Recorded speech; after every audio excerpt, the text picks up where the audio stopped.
Trish Toby with WARC reporting to you live from Westchester, New York, where there appears to be some sort of mutant menace on the loose.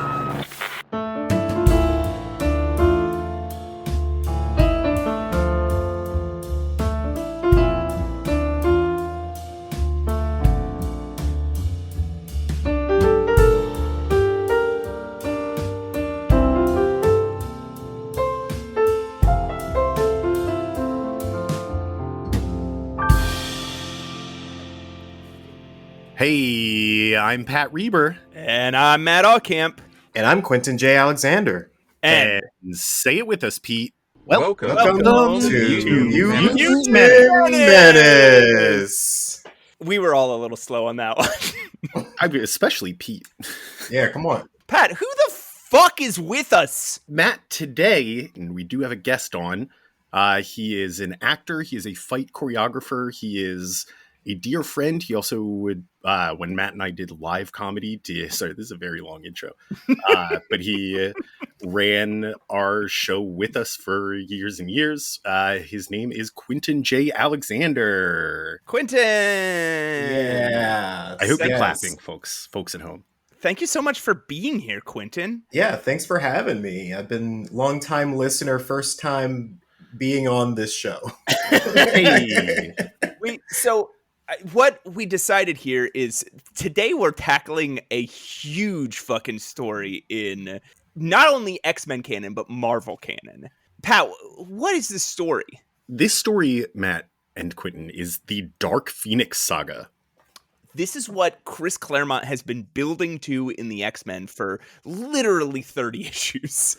And me and Pat, we were talking about it. We can't handle this burden alone. We can't carry it. We can't carry each other through this dark night of the soul. We needed a bright torch to carry with us.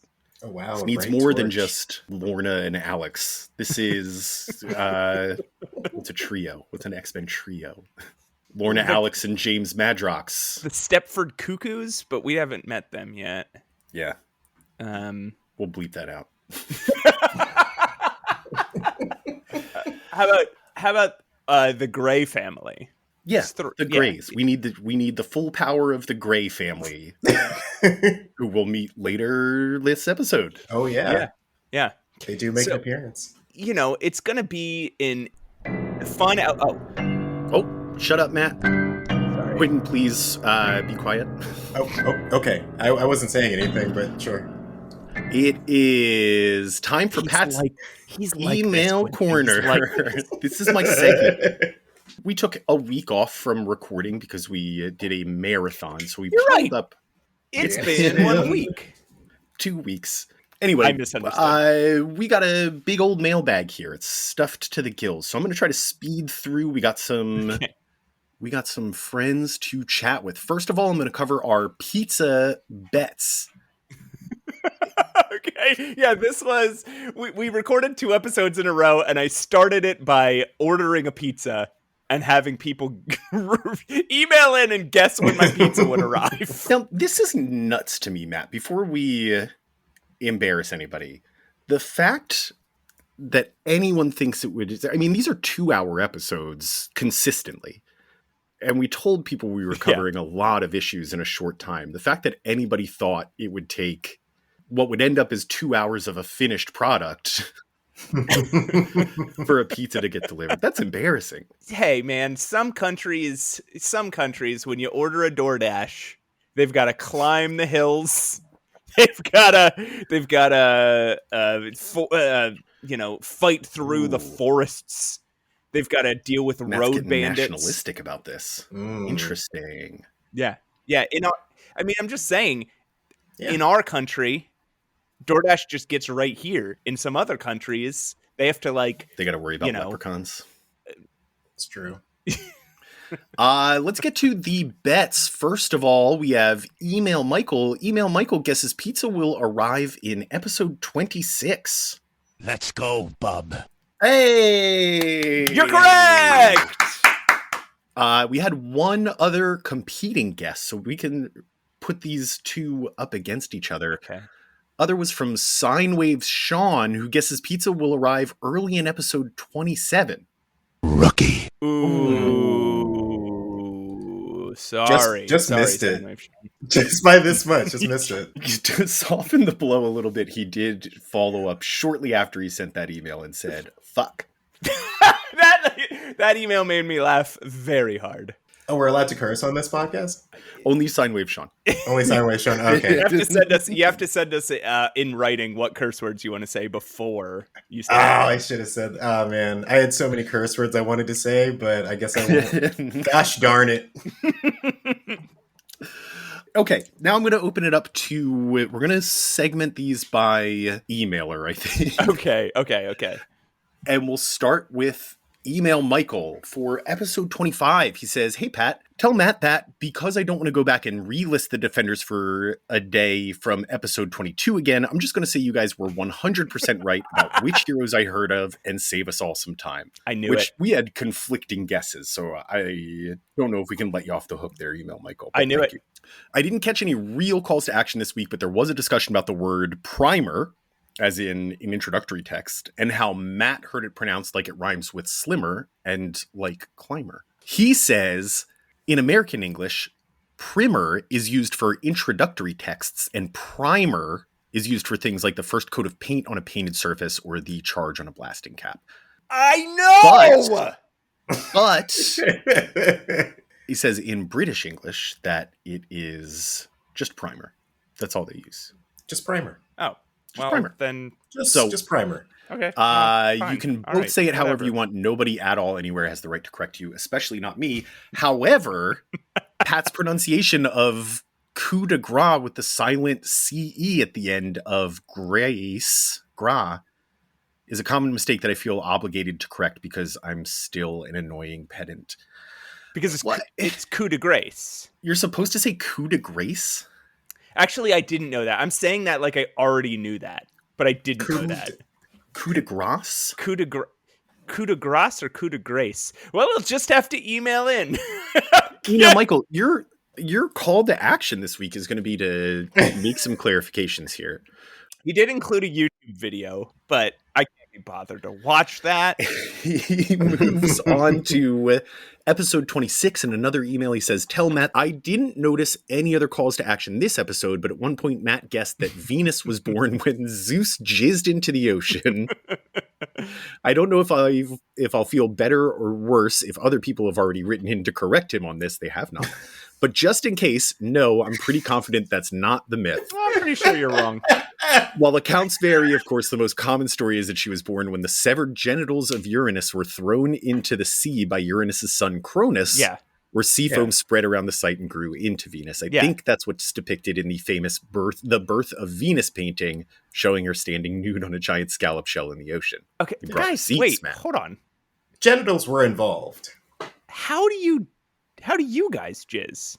Don't answer. Don't answer this. Don't answer this. Don't answer that. Don't answer this. Don't answer that. Oh, I was gonna say I sever my father's genitals and throw them into the ocean like a normal person. He does top it off. I like this line. It might sound weird, but most people's conceptions involve their father's genitals, though in a rather different manner. Even old email Michael is no exception. And he signs off, never shoves his lawyer, email Michael. Thank you. Very good. Very email good. Michael. I'm going to move on to Sine Waves Sean.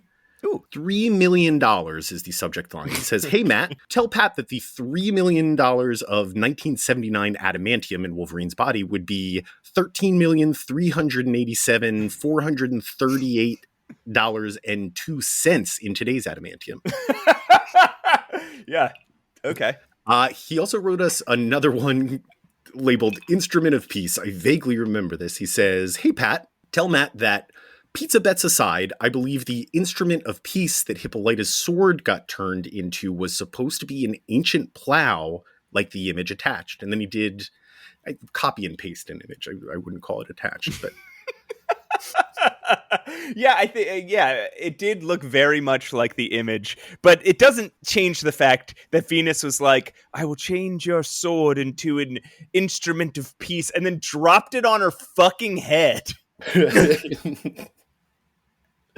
All right. Another regular to get to here. Weapon Jason. Weapon Writes in. Jason. He says, "Hey, Pat, tell Matt the shift from those more or less grounded, let's have some fun issues, one and done, to these super intense, acid trippy, more adult themed stories that stretch over multiple issues is amazing. Yeah, I agree. I think Proteus is attempting to take over the world because then he'll have a nearly endless collection of bodies to inhabit. It's a good theory. He doesn't mention that. Okay. Yeah, maybe. Of course, as you probably know, the reference to Magda is related to the Avengers storyline running effectively parallel to these Proteus issues. In the Yesterday Quest storyline that Byrne is penciling, Scarlet Witch and Quicksilver are going to learn that they are Magneto's children. No way! Should we cover that for this podcast? Mm. Or did Weapon Jason just do it Maybe. for us? That might be the only point to covering it. Okay, all right. He also mentions George Perez at this point has smoothed off his rough edges, and you can totally see the wonder that will be on display in Teen Titans and ultimately Crisis on Infinite Earths. His ability to handle large numbers of characters in stupidly detailed depth is unparalleled for this period. George Perez will be relevant, and Crisis on Infinite Earths actually will be relevant later in this episode. Oh, all right. All right. Weapon Jason sends us another email just titled Champions of Nothing. Says, "Hey, Pat, tell Matt. The Champions is a very early attempt at a West Coast Avengers, and I recall enjoying it once Byrne shows up, which he will have by the time you get this, since you recorded everything in one go. Yeah. And while I have tried to defend Angel in the past, the costume he's wearing in these early issues is indefensible, just the absolute worst, and only partly saved by switching over the red version of his best outfit. The Byrne issues are salvageable hero stuff, but it is surprising that something this bad was able to last for 17 issues. It's just there's no reason for it to have existed. There's no reason that the Champions existed. I've been thinking about it for a week now. 2 weeks now. 2 weeks. And just thinking, like, why did that comic book exist? I know. Sitting back and editing the episodes did not help me enjoy it more. We're going to keep it moving. Episode 27, Weapon Jason writes in. There's a part 1. "Hey, Pat, tell Matt the high point of F9, he's referring to Fast and Furious, is, in fact, watching them jam a rocket-equipped Pontiac Fiero into high gear in space. Are you guys paying attention?" Sorry, we're playing in the Google Doc. Sometimes when I hear people talk about Fast and the Furious, I do lose my attention span. I don't know. I've never been an action movie guy and definitely not a Cars guy. Mm. But if we do get a Patreon, I will watch all the Fast and the Furious movies with Pat. I've been meaning to watch all of those because I've only seen, I think, the first one, and then I saw like the fourth one for some reason. What? Yeah. Guys, you got to watch them chronologically, trust me. Yeah, Because there's a lot of really deep lore. you got to see the progression. Okay.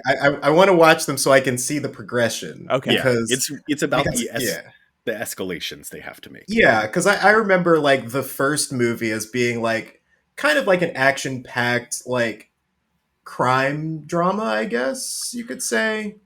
Yeah, it's more about Yeah. street racing, and there's a couple of heists in it, but Yeah, like So a it's heist about the movie. car. It's about the cars, and it's like now they're like in space and they're like secret agents, and I'm like, how did we get here? and they're still in cars. Yeah. They're in space cars? Yeah, Matt, you weren't paying attention. Okay, all right. Just keep reading it. He does fan cast a 70s Fast and Furious for us, but I don't think we need to recap all that. He says, "Yes, I also get spam calls. Thank you." Pat was asking people if they got spam calls. I actually like this cast list that he put up. All right, we'll get to it. Yeah, it's James Caan as Dominic Toretto, Ryan O'Neal as Brian O'Connor, Faye Dunaway as Mia Toretto, and Raquel Welch as Letty Ortiz. It's an interesting four. Yeah. Interesting four. Fast Four. It's the interesting Four. four. Fast and the Furious, the interesting four. He also agrees with you, Matt. "I love Swarm. Such a ridiculous origin, but it's freaky and disturbing and awesome. In the 70s, we had a big scare around the Killer Bees, probably kicked off by the Killer Bees and Savage Bees TV movies." He also goes on to mention some fears he has around piranhas. Did you because of guys- media at that time? Did you guys remember being scared of killer bees as a kid? Because I definitely was. And this was this was in the 90s. Mm-hmm. They were always talking about the killer bees coming over and like it like one sting will kill you instantly. Yeah, they're called killer bees. That's scary. That's not how they work, though. It's not. No. It's a swarm. It's just such swarm. a powerful swarm. Yeah. It's kind of like fire ants, or it's like a single fire ant isn't going to kill you, but there's that. There was that guy who wrote a book. I can't remember when this was. I think it was earlier in the 20th century. And he wrote a book where he just let himself get stung or bit by everything. Everything that stings or bites. And killer bees wasn't anywhere near the top of the list in terms of pain. I could get stung by a killer bee. I wouldn't even flinch.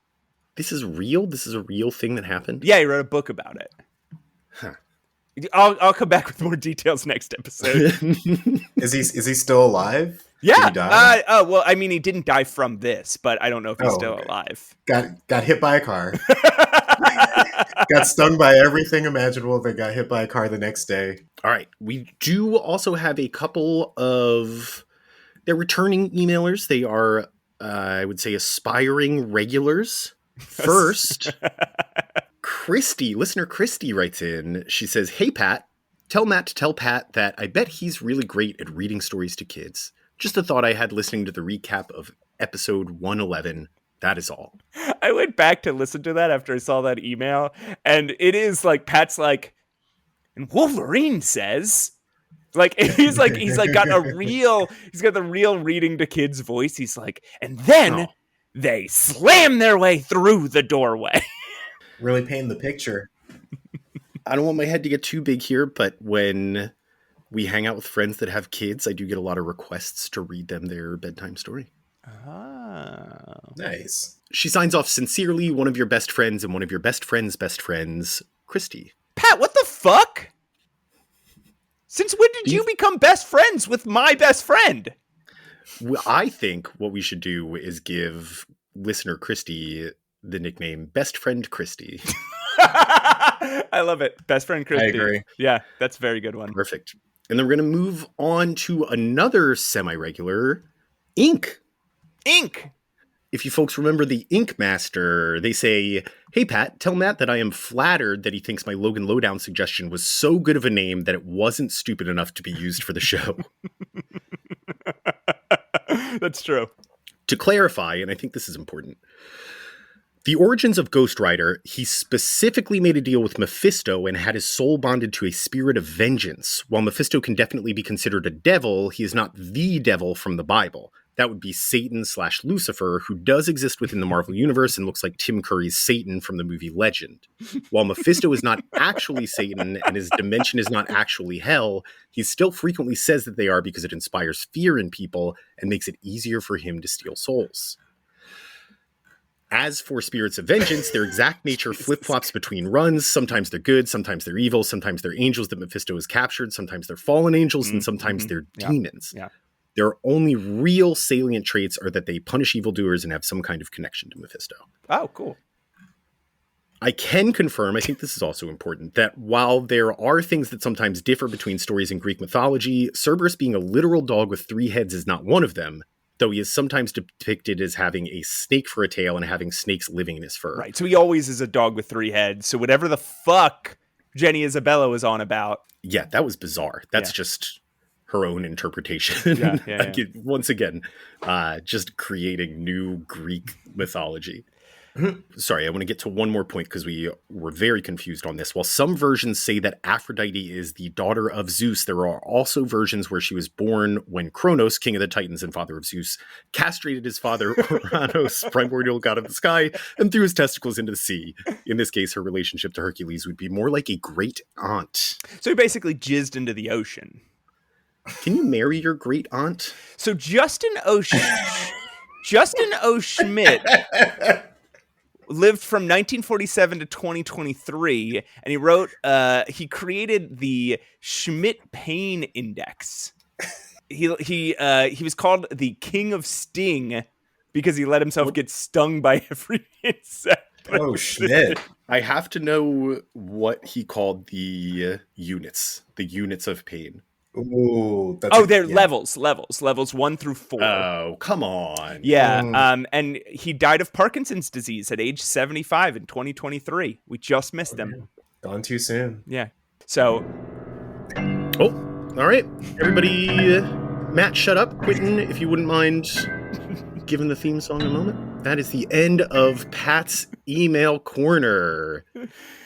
Oh, goodness. Quentin, did you boy. do anything X-Men related this week? I read a bunch of X-Men. Oh, wow. Hey, me Doesn't too.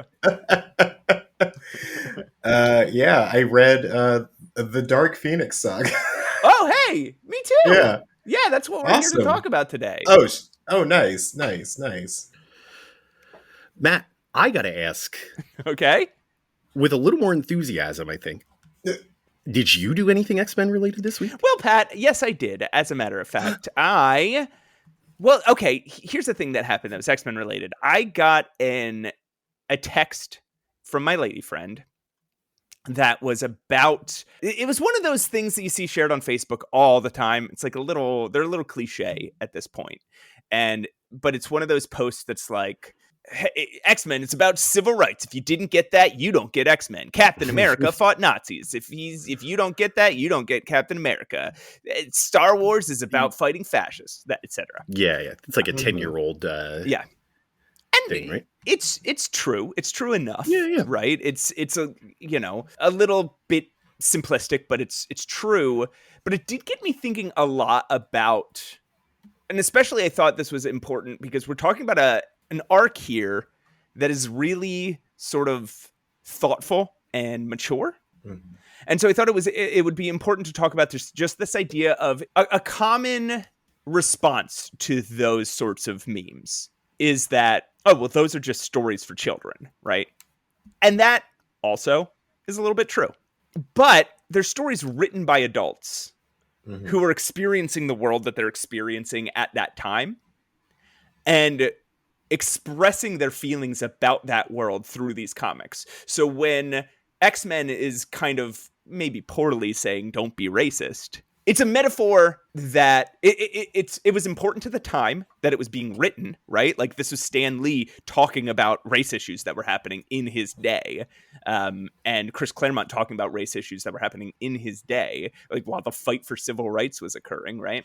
And then simplifying it down to the point where a child can just say, like, read it and go, oh, it wouldn't be fair to judge somebody for how they're born. And again, it's a very simplified version of how to be anti-racist, but that's how like myths and folklore works. That's how we pass on intergenerational knowledge, right? Adults processing something through art, passing that art down, and kids taking away these like the values and ethics of our culture through it. And then when you have nerds like us who want to read it really deeply, we can find the more complex layers involved. But I was just thinking about it and how interestingly woven into human mythology stuff like superhero comics and Star Wars, like the dumbest parts of our culture are basically the myth making of, our generations or the folklore of our generations. I think especially with like the nerd stuff that had its sort of cultural peak in the last 20 years. Yes. It's really cemented that, like, with great power comes great responsibility, which is not the Spider-Man comic book line, but I can appreciate, even though it's clunkier, that it's simplified for anybody to be able to understand. He can't help it. He can't help but take a dig at the movie version of the Spider-Man line. I think it's important. I think intelligent, a comic book reader would say, with great power must also come great responsibility. A comic book watcher would say, with great power comes great responsibility, as if it's inherent. But it's still like people are taking the right message away from it. And that's the same way that these comics tackle racism, where it's like, okay, if you are learning about the world, this isn't a bad way to see it. But if you have lived in the world for 40 years, you're going to poke some holes. Yeah. Mm-hmm. Captain America is now cemented into the culture of the past 100 years, right? In a way that I don't know that you could have said that 20 years ago before the movie started coming out. I think he would have just been a curio of Americana before that. And now he is a legendary figure of American, culture. And in, who knows, in fucking 700 years, are people going to look back and be like, yeah, they worshipped this guy named Captain America? But regardless, they will be able to look at these stories and say, here are some values of the culture at that time. One of those values was to not be racist. One of those values was to not be fascist. Some of it depends on which Captain America you read. That is true. That is true. Matt, you got to ask me if I did anything X-Men related this week. I was still... Or Quentin. Quentin, you can ask me. Oh, yeah. I'm still Pat, ranting. Did you do anything X-Men related? Oh, sorry, Matt. Quentin wants us to move on. I did, in fact, I joined a certain Discord for fans of an X-Men podcast called Mutant Menace. Wait, that's the podcast we're on. What? Yes, Quentin, it is. Oh my god. Yeah, we got a Discord Thank now. you for that. We do. It's a combined Discord. It is us and Matt's other podcast, Save Your Game, which is very good, very fun. Oh, and I'm in a partnership with You've never said that to me before. So we share profits. Yes, so people start sending us money so we can share it with Pat. Anyway, you guys want to talk about the X-Men? I would love to talk about the X-Men. Yeah, Okay. let's do it. Well, this week we are talking about the Dark Phoenix Saga. And because we have a lot of issues to get through and the creative team stays largely the same, what we're going to do is we're just going to read these credits up top. Quentin, do you want to do the honors? Yeah, I'll read some of these credits. All right. So we're going to be covering issues number 129 through 137. Release date October 16th, 1979 through June 17th of 1980. Writer Chris Claremont, artist John Byrne, inker Terry Austin, letterer Tom Orzechowski, colorists Bob Sharon and Glynis Wayne, editors Roger Stern, Jim Salicrup, and Louise Jones, and editor-in-chief Jim Shooter. Jim Shooter, Jump Shooter. Louise Jones is here. That's Hell yeah. That eventually becomes Louise Simonson, who will be a big part of X-Men creative world over the next 5 years, 10 years. Now that's interesting. I didn't realize that's who Louise Jones was. Yes, and she is also the reason that was, according to John Byrne, her siding with Chris Claremont on creative differences between the two of them is one of the reasons he leaves. Oh boy. So, why don't we get into it? Pat. Fucking right. Whoa. Let's kick this saga off. Issue 129, God Spare the Child. The X-Men prepare to leave Muir Island, though Banshee, still robbed of his sonic screen, has decided to leave the team and stay behind with the grieving Moira. Jamie Madrox, Havoc, and Polaris all turn down offers from Cyclops to join the team, and so the remaining 5 depart back to Westchester.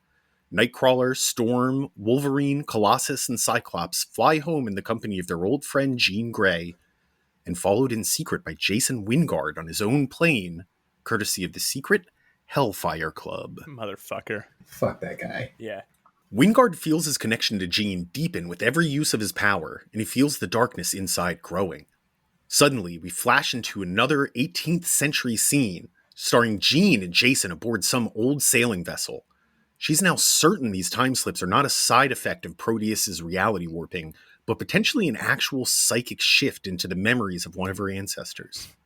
This is a team that so often deals with psychics and telepaths.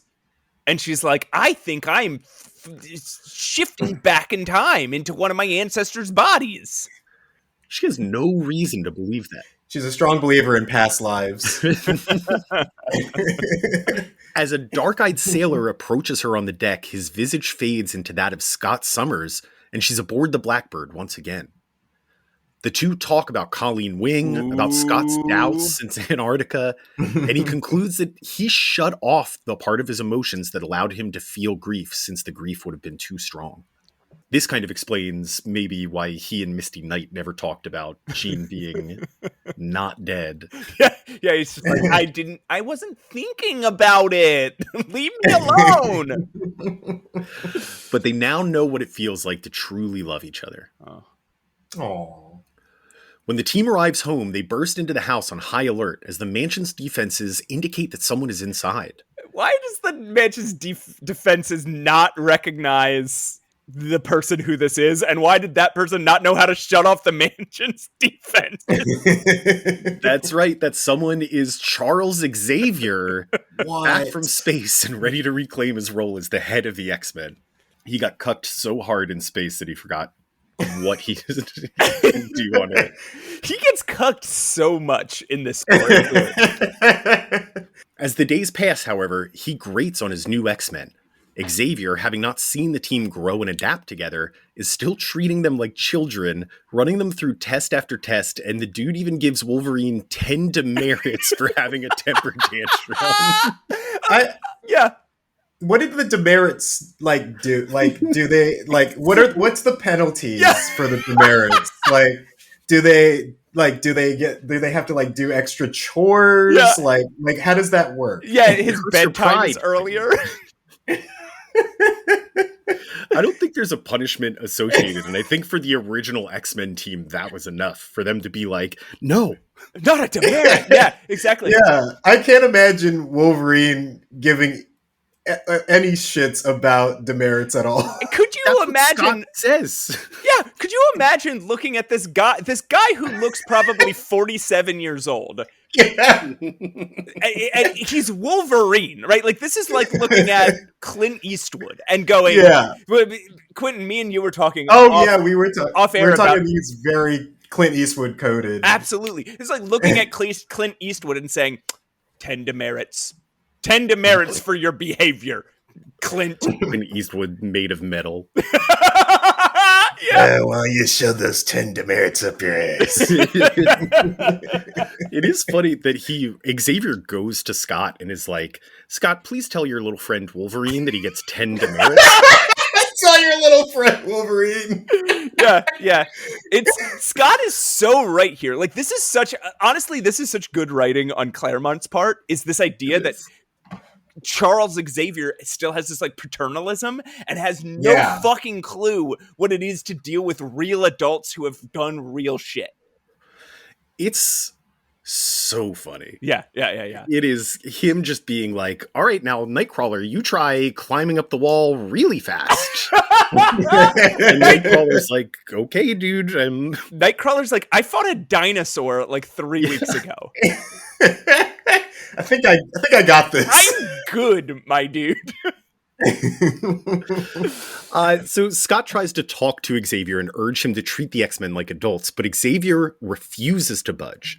The discussion is interrupted by Cerebro's discovery of 2 new mutants. Whoa. One in Chicago and one in New York. As he forms teams to go find them, Wingard and the Hellfire Club watch on a monitor thanks to a bug planted by that dork Warhawk back in X-Men 110. Remember that guy?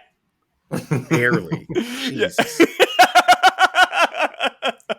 The shadowy Hellfire Club chairman, Shaw, is determined to get to the mutants first. In a suburb of Chicago called Deerfield, a beautiful blonde woman named Ms. Emma Frost discusses with the Pride family her desire to enroll their gifted 13-and-a-half-year-old daughter in her academy in Massachusetts. That's Matt's writing, by the way. Beautiful blonde. Yeah. Hey. I just didn't want anybody to think. Is there any description of Emma Frost that can not include the fact that she's supposed to be the most beautiful person on Earth? Even back then, she was just rich. even back then she was drawn like January Jones plays her in whichever the X-Men movie she's in. Origins. Even back then, she's drawn exactly like January Jones looks now. What about intelligent? What about confident? Right? Thank you, Quinton. In a suburb of Chicago called Deerfield, a confident blonde woman named Ms. Emma Frost discusses with the Pryde family her desire to enroll their gifted 13-and-a-half-year-old daughter in her academy in Massachusetts. Kitty Pryde arrives home from the dance class with a massive headache and walks up to her room to lie down, only to find herself back downstairs on the living room floor, confused, but her headache gone.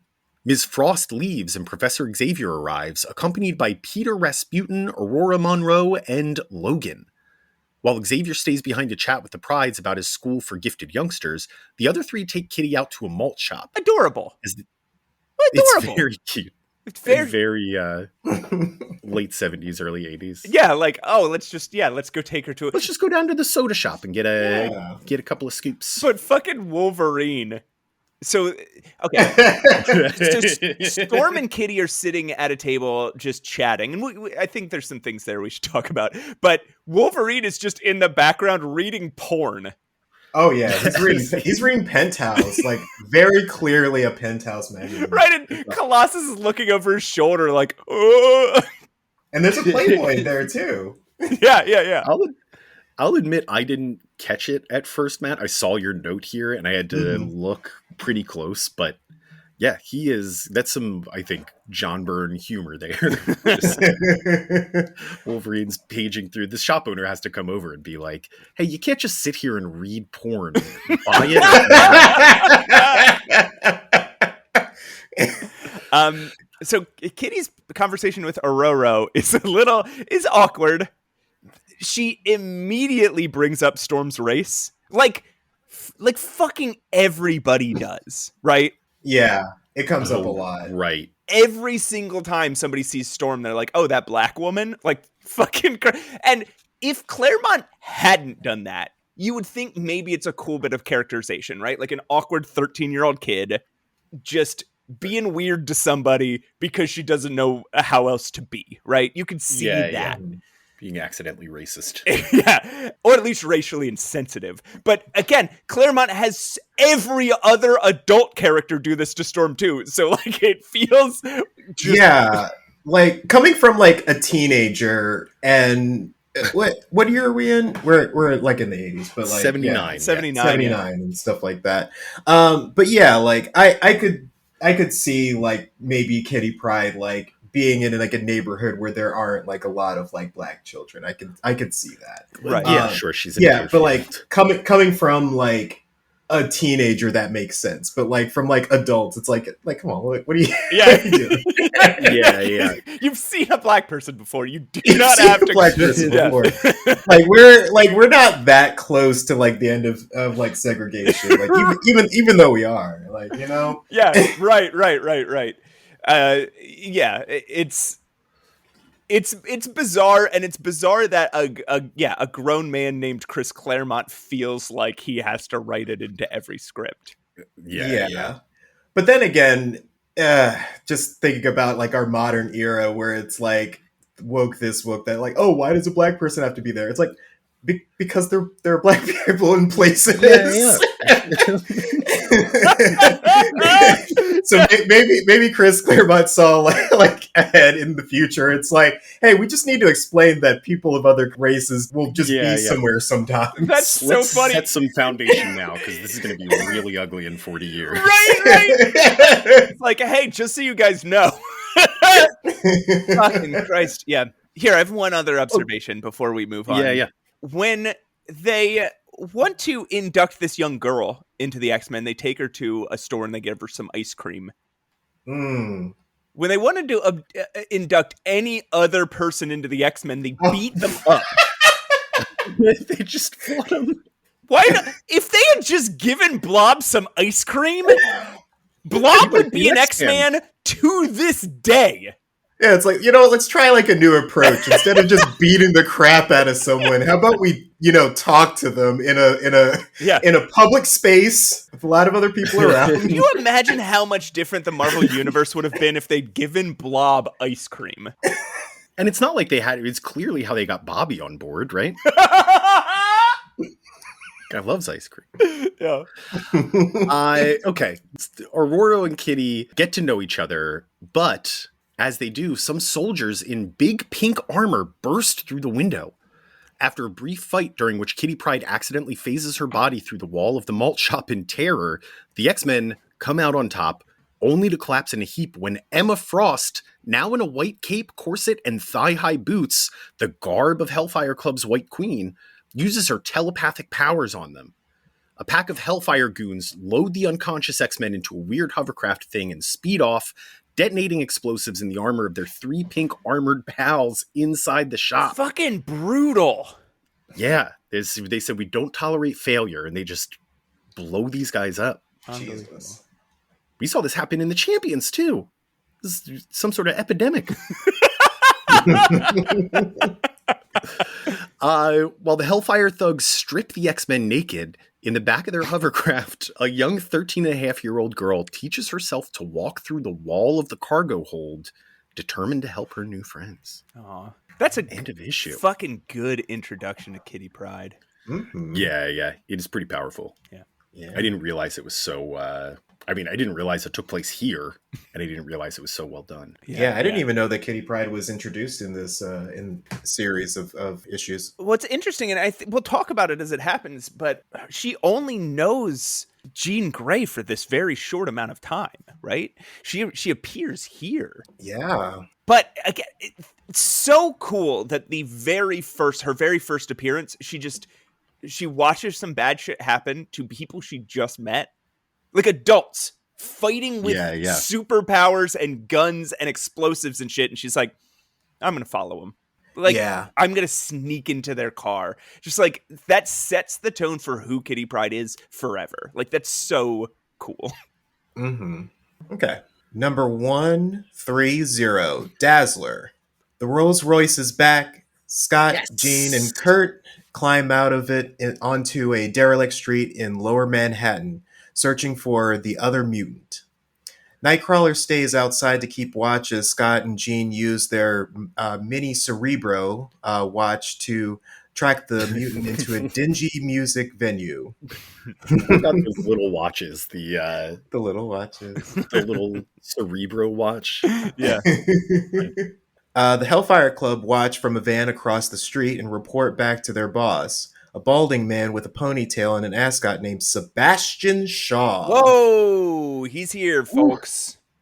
He's an ascot. He's also got a cummerbund, but it's like just a piece of cloth tied off. I do like how like all of the Hellfire Club people are like, okay, what are all the fancy things you could put on an outfit? We'll just put this on here. Just pile them on.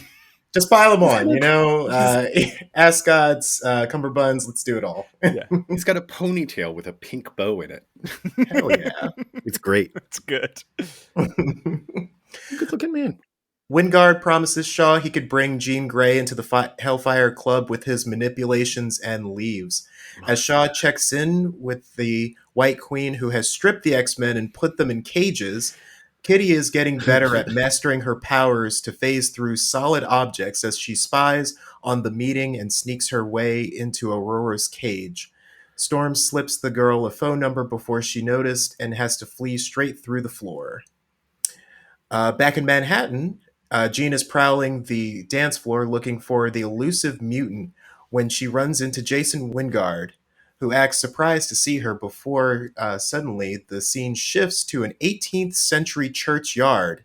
Oh, boy. It is the day of her wedding to Jason and the day of her introduction into the Hellfire Club as the Black Queen. As she kisses her groom, the scene shifts back into the present. Scott Summers watches her kiss a smug Jason Wingard.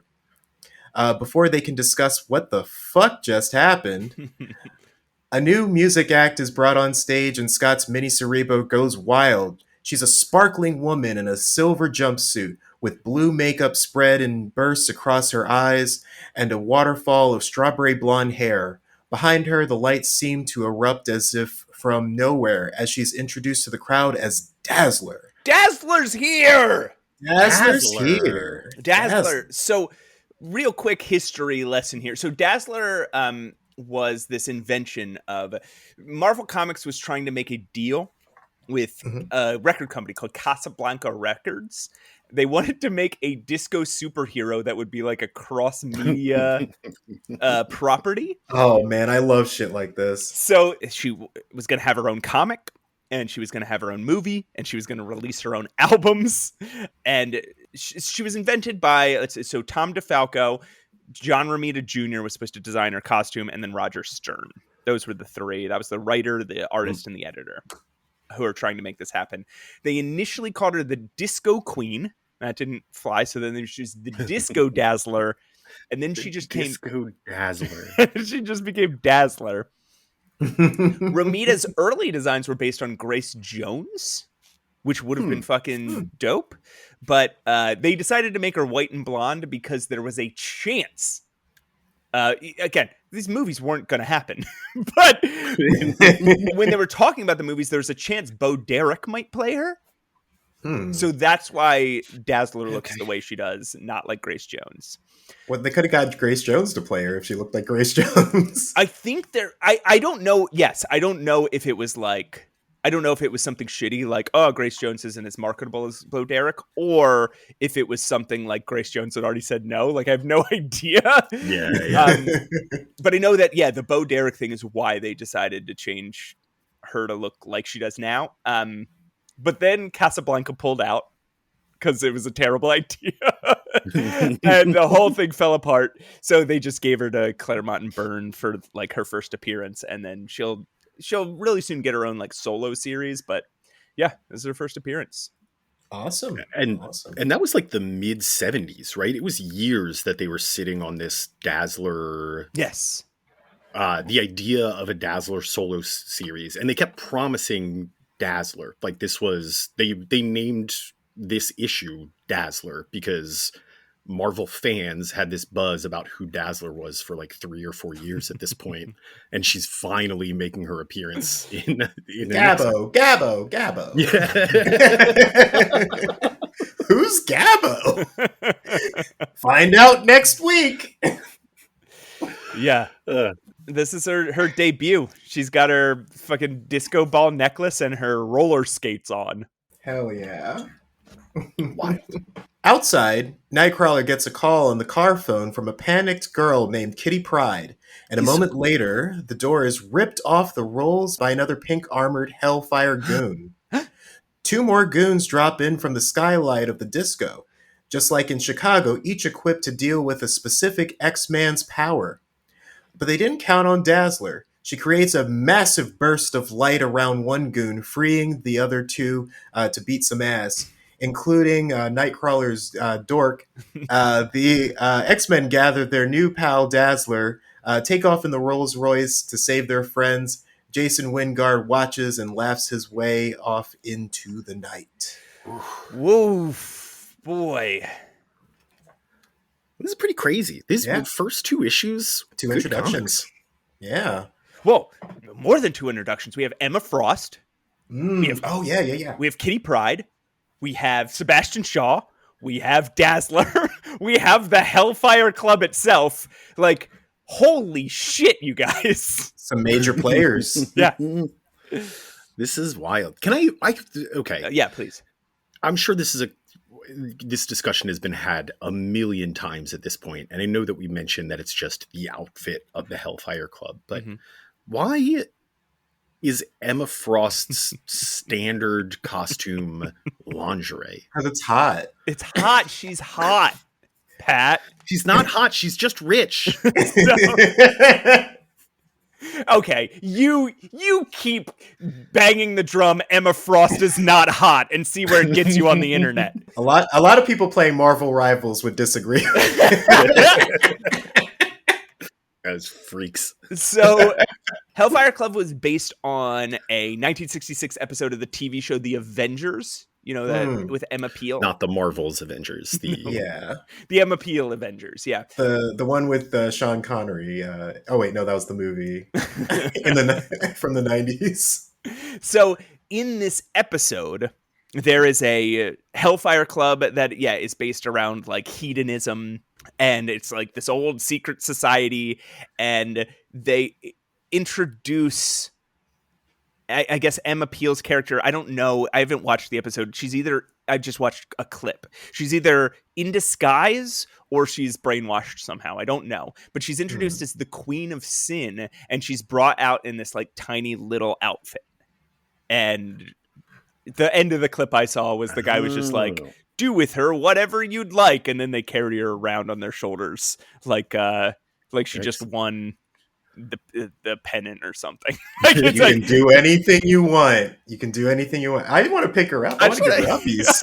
I want to give her uppies. I want to give her uppies. Yeah, no, so that honestly is why they all look like they look, and why Emma Frost is in.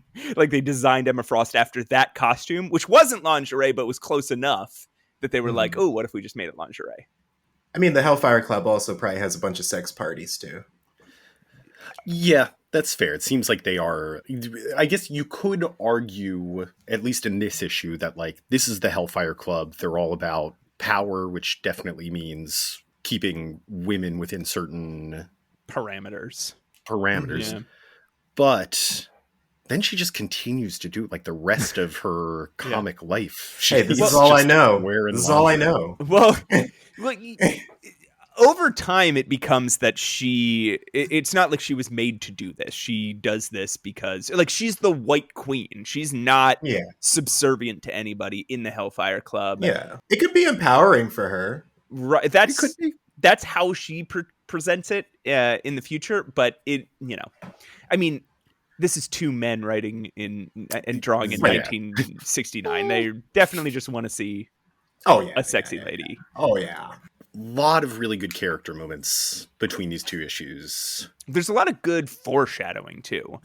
Oh my god, yeah. Which, I think dovetails into some of those character moments you're talking about. Like in the description of 129, there was that scene where Scott was like, I couldn't bear to accept the thought of you dying, but now I fully accepted my feelings for you. And like, what a moment of foreshadowing, right? Like, he's finally accepted his true feelings, and now he can't imagine himself without Jean Grey. Oof. Oof. Oof. And they full on make out on the Blackbird in front of everyone. Yes, they do. The description is like, they spent the rest of the flight together, sometimes touching, sometimes kissing. Yeah. and then it just gave me this visual in my head, like, so how much room is on the Blackbird? Like, are they just in front of everyone just making out with each other? Or do they have like a little room? Everybody's like scooched over to one side of the Blackbird, like trying to... Do you mind? I'm trying to fly this airplane. Kurt Rupert. He does two things at the end of 130 that I think are so incredibly cool. Number one, he gets attacked outside. He's outmatched. This is a guy that was specifically designed to fight Nightcrawler. Yeah. So what Nightcrawler does is just grabs him, teleports him into the disco about 20 feet in the air, and as they fall from that point, he shouts to Scott and Jean, "Help!" Just crashing into the club and slamming somebody into the ground. Yeah. The other thing, after that battle, Scott says to him, "How do you feel, Nightcrawler?" And Nightcrawler says, "Black and blue all over, but I'm that anyway." Yeah. Adorable. I love Scott in this too. Like, I love this, like, the juxtaposition of the Hellfire goons trouncing the one group, right? Mm-hmm. And then they go after the other group that contains Scott Summers, who is a fucking pro. Oh my god. And he's so calm and collected. He treats it like they're just like a formality that needs to be dealt with. He's like, let's clobber these clowns and then we'll go see what's going on. Like, that's the line too, right? Let's clobber That's these clowns. Yeah. his quote. Yeah. Let's clobber these clowns. Goosebumps. Yeah. It's really, really good. Also a car phone. That's funny. Yes. Hell yeah. It's Rolls Royce. You got to have a car phone. Rolls Royce. Yeah. You gotta get calls in your Rolls Royce. In case the stocks go down. Either way, I'm informed. Xavier also apparently find this out when Kurt's thinking to himself, but apparently he was mad at Kurt about not using the image inducer any longer. What a cute moment. Him being like, no, That's fair. he doesn't like it. All right. Are you guys ready to move on to issue number 131? Yeah, let's keep Yeah. moving. Run for your life! That's the issue name. Kitty Pryde runs through a Chicago back alley backlit by the headlights of the sedan that's pursuing her. Suddenly, a bright flash of light and the car crashes like it's hit a brick wall, tossing the Hellfire goons driving it through the windshield. Phoenix stands between Kitty and the car, holding a telekinetic wall up with no effort. Kurt grabs Kitty and teleports her to the roof to make sure she's out of harm's way, while Scott and Jean discuss the fact that she just maimed those two guys without a second thought. These animals got no more than they deserved, she says. Brutal. Back on the skyship, Jean is able to discover the name and location of the Hellfire Club by mind-reading their comatose prisoners. The Hellfire Club? Why, that's the organization that Jason Wingard belongs to in her time slips. What? Yeah. Cut to the gate of the Frost Enterprises building. A sedan pulls up, and we see a Hellfire goon driving with Scott, Jean, Kurt, and Dazzler all tied up in the back. He explains that he's captured them and is bringing them in. Jean, as Scott will later reveal, is powerful enough to psychically puppet one of their comatose prisoners enough to hold a full, convincing conversation with the guards. Not to mention driving them all the way there. Yeah. That must have been like a video game. That's a good point. Yeah. Meanwhile, Emma Frost is psychically torturing Storm, but Wolverine and Colossus are still locked up in their bird cages in the next room. In phases Kitty Pryde. So this is an awesome moment. Yeah. This is brand new to her, and like Scott Summers was like, please do this. And she says to herself, Cyclops said it's okay to be scared as long as I don't let my fear foul me up. Oh my God. What a cool moment. Like this awesome, like psychological lesson that like Scott Summers has taught Kitty Pryde. Just like, hey, it's okay to have feelings. Like, it's okay. You're going to feel scared. That's fine. Just don't let it, just control your behaviors. Like we can't control our feelings. We can control our behaviors. So you'll feel that fear, but I still need you to walk in there and free Wolverine or whatever. Yeah. It's so much insight into Scott and into Kitty that like that's what's playing over in her head and she's still moving forward. Yeah. Yeah. Also, did they just have a spare uniform lying around? Yeah, like she kind of looks like she's one of like the Fantastic Four right now. Yeah, she really does. And since the X-Men's uniforms are made by Reed Richards, I wonder if he just gives them Fantastic Four uniforms and they decorate them later. They paint them. These are the old uniforms. We're phasing them out. You can take them half off. It's fine. Yeah. Kitty Pryde phases in and she discovers that she can pop the lock on Wolverine's cage just by phasing her hand through it. It's an electronic lock, which is important. He's free, but as he recovers from the neural damage, Kitty gets zapped in the back by a stun ray. This is all Wolverine needs to get his adrenaline running. He pops his claws, grins, and we cut back to the gate. Sorry, guys. Suddenly, a big red optic blast crackles out of the roof of the car that the X-Men are supposedly prisoner in. Before the guards can react, Dazzler converts the noise around her into, in Claremont's words, a light show so intense and beautiful that the guards' minds can't cope with it. In other words, they're dazzled. This is like this is like a thing. People have a real hard time with Dazzler's powers. Like, is it just light? Is something that you can tell they're asking themselves and each other. Like, is it just light? Or is it like lasers? Or is it like a special light? And at this early stage, I think it's just light. It's like They're blinded. Like a flashbang. Yeah. Yeah. It's also funny seeing these guards. Like, this is a Claremontism, like crazy, is that he makes everybody have names. And they'll say each other's names like in these bizarre, completely unnatural ways. They'll be like, yes. Skipper. yeah, hey, Sally, are you driving the car in? Yes, Skipper, I am. Elton, make sure you come over here and help me with this gate. Okay, Jacko. Like, these are all names that he uses. Hey, the goons are people too. Wow, Quentin. They have names and they have lives outside of this. Jeez, you're right. Goons are people too. Goons are people too. It's funny. They're talking about taking their kids to soccer practice. Sorry, honey. Dad couldn't come to your soccer game. He got hit with an optic blast. Yeah, does the workers' comp cover optic blast damage?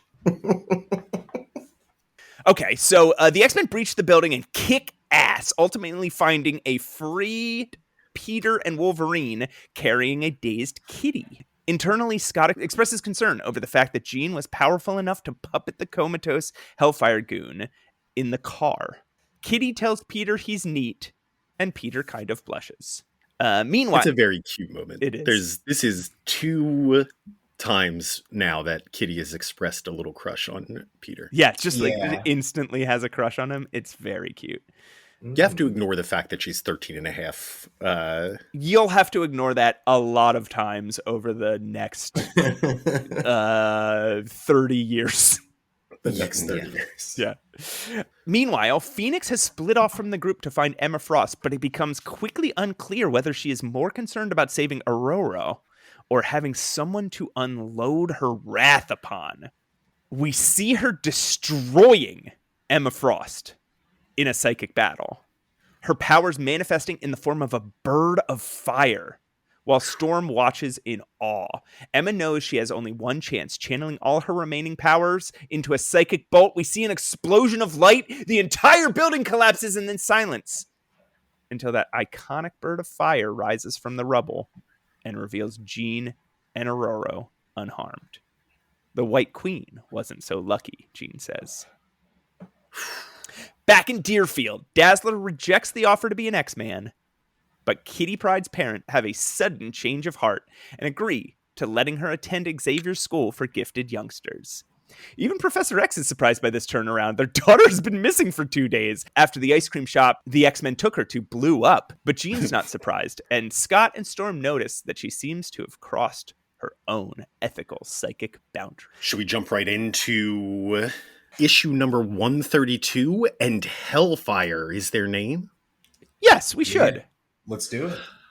Our sweet idiot boy, Warren Worthington III, and his lady friend, Candy Southern, are hosting the X-Men at Angel's Eyrie in New Mexico while they hide out and regroup from the Hellfire Club's attacks. Warren kisses Jean on the lips. Yeah. Yeah. He kisses Jean on the lips. It's weird. It's weird. It's a thing that my parents used to do too. Like their friends of the opposite sex, they would do like a kiss on the lips when they met.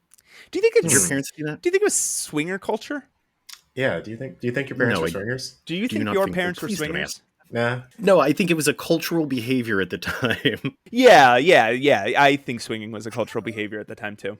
Oh my God. Scott and Warren fly off into the desert to chat about what's been going on, as Warren is one of Scott's oldest friends and a member of the public-facing segment of the Hellfire Club. As they start to discuss Jean, she arrives to interrupt with a picnic for her and Scott. Oh, picnic. Warren takes off as Jean tries to pull Scott out of Cyclops mode and share a romantic moment with her boyfriend. She pulls off his visor, to which he instantly panics before she explains that she can hold his eye beams back with her telekinesis. They look each other in the eyes for the first time in their lives and kiss as the scene fades on them embracing each other in their solitude at the desert. This is just one of the fucking best scenes in X-Men history, right? Just this moment where they're fucking on this butt. Yeah. In They're fucking on the butt. And they fuck, yeah. So I wanted to put "and they fuck" in the recap because they clearly fuck, but I couldn't bring myself to do it because it's just like a beautiful moment. It's also, we flash back to this moment later, and at that point we can point out that they're totally nude. Yes, yeah, they do. We do flash back to them totally nude in this moment. So you're right. I shouldn't even brought it up. I'm sorry, you guys. Ignore me. That's all right. We'll edit a quick, and then they fuck into the end of it. Fade to black. Okay. A week later, the X-Men are flipping the script, going on the offensive against the Hellfire Club. Wolverine and Nightcrawler navigate into the lower levels of the building while Scott, Jean, Aurora, and Peter use Warren's contacts to secure an invitation to their party under fake names, and Professor X and Angel observe from New Mexico. They keep bouncing between New Mexico and Arizona, right? That wasn't just me. There's a lot of like location shifts. Like even I thought it was a little bit jarring that they got from New York to Chicago so quickly in the previous one. Well, right. I mean, that's one thing, but I'm saying that they have said that Warren's area is both in New Mexico and in Arizona. Or maybe the butt is in Arizona that they flew to. I don't know. I think it only said New Mexico. I don't know that it said Arizona. Yeah, I'm going to disagree with you there, Matt. Yeah. Find the panel. And we'll post it on Instagram. And if there's no panel on Instagram, then Pat didn't find a panel that said Arizona. I feel like I do recall like a mention of Arizona and a mention of New Mexico at some point. Yeah, we'll find right. We'll find out. Yeah, I'll keep an eye out. I'll keep my eyes because we are reading through these comics and recapping them live as we go. Yeah. I'm reading it for the first time now as we're talking about it. As Scott and Jean walk into the party, however, the Hellfire Club's inner circle immediately clocks her. This inner circle, comprised of Jason Wingard, Sebastian Shaw, Donald Pierce, and Harry Leland, plans to sniff out the rest of the X-Men and finally put Wingard's plan to control the Phoenix into action. When Wingard cuts in on Scott and Jean dancing, Scott begins to put the pieces together. Jean had told him about her time slips and her connection to Wingard, but the final piece falls into place as Jason leads her upstairs and, in a display of ego, lets his disguise slip and shows his true face. Mastermind. It's Mastermind, Pat. Holy shit. How did this strike you? I was floored. You had no idea. We talked about Mastermind starting in like the single digit X-Men issues, yes. right? And he only appears a handful of times. Each time I was like, oh, I hate this motherfucker. He's such a creep. Yeah. There's just some vibe about him that I really, aside from just being a villain. like and you do hate villains. I do, famously. A great man once told me that with great power must also come great responsibility. I was stunned because at that time you had didn't want to spoil it for me, but you were like, he plays a pretty big and fucked up role in a future X-Men story. Mm-hmm. And when I found out it was this one, when this moment came, I was like, oh, this motherfucker. Yeah. And I mean, so in previous issues, you see Wingard's shadow on the wall. And if you pay close attention, it is the silhouette of Mastermind. Yeah. His greasy fucking slime ball ass face and hair. But there's no reason you should be thinking about Mastermind. We haven't seen him in so long. Quentin, did you know this was coming? I did not. How did it hit you? I feel like I vaguely remember Mastermind. Right. And like, yeah, it was like kind of a shock because I was like, oh, they had like someone like from like before from like the past, right? Instead of like this new character. I thought that everyone in the Hellfire Club was like somebody like new that had not been introduced yet. Right. Yeah. I was in the same place. I assumed this was some new guy that we were just going to keep learning about, and he was going to get more and more fucked up. But he's an old guy that got more fucked up. And I mean, this has always been his character, right? Like, he was a super creep when we met him, right? He would hit on Scarlet Witch and sort of like intimate that he could use his powers against her. Then all this time later, he fucking does it to our girl. How dare he? How dare he touch her?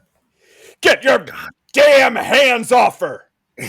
Scott chases Jean upstairs, but it's too late as a burst of energy flings him to the ground, and Jean stands above him as the Black Queen of the Hellfire Club. Mastermind success kid posing behind her. It's the exact outfit she was in when he, 5 issues ago, was imagining what Jean Grey would look like under his control.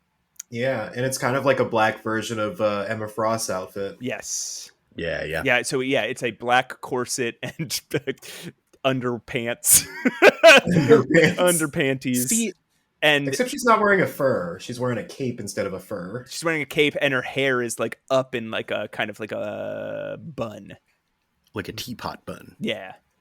I don't think that's the name of the hairstyle, but that's what I call it. I liked it. I was fully willing to be on board with the fact that was called a teapot bun. I was like, yeah, sure. Teapot bun. Yeah, of course. Yeah, why wouldn't everyone knows that? Why wouldn't they call it a teapot bun? Yeah, it's a teapot bun, Pat. Of course, thanks. Unlike Emma Frost, this does make the point that Jean's skimpy outfit is about control. Yes. About Wingard's control of her. Even though that is the official outfit of the Black Queen, this is 100% just sublimation. Yeah.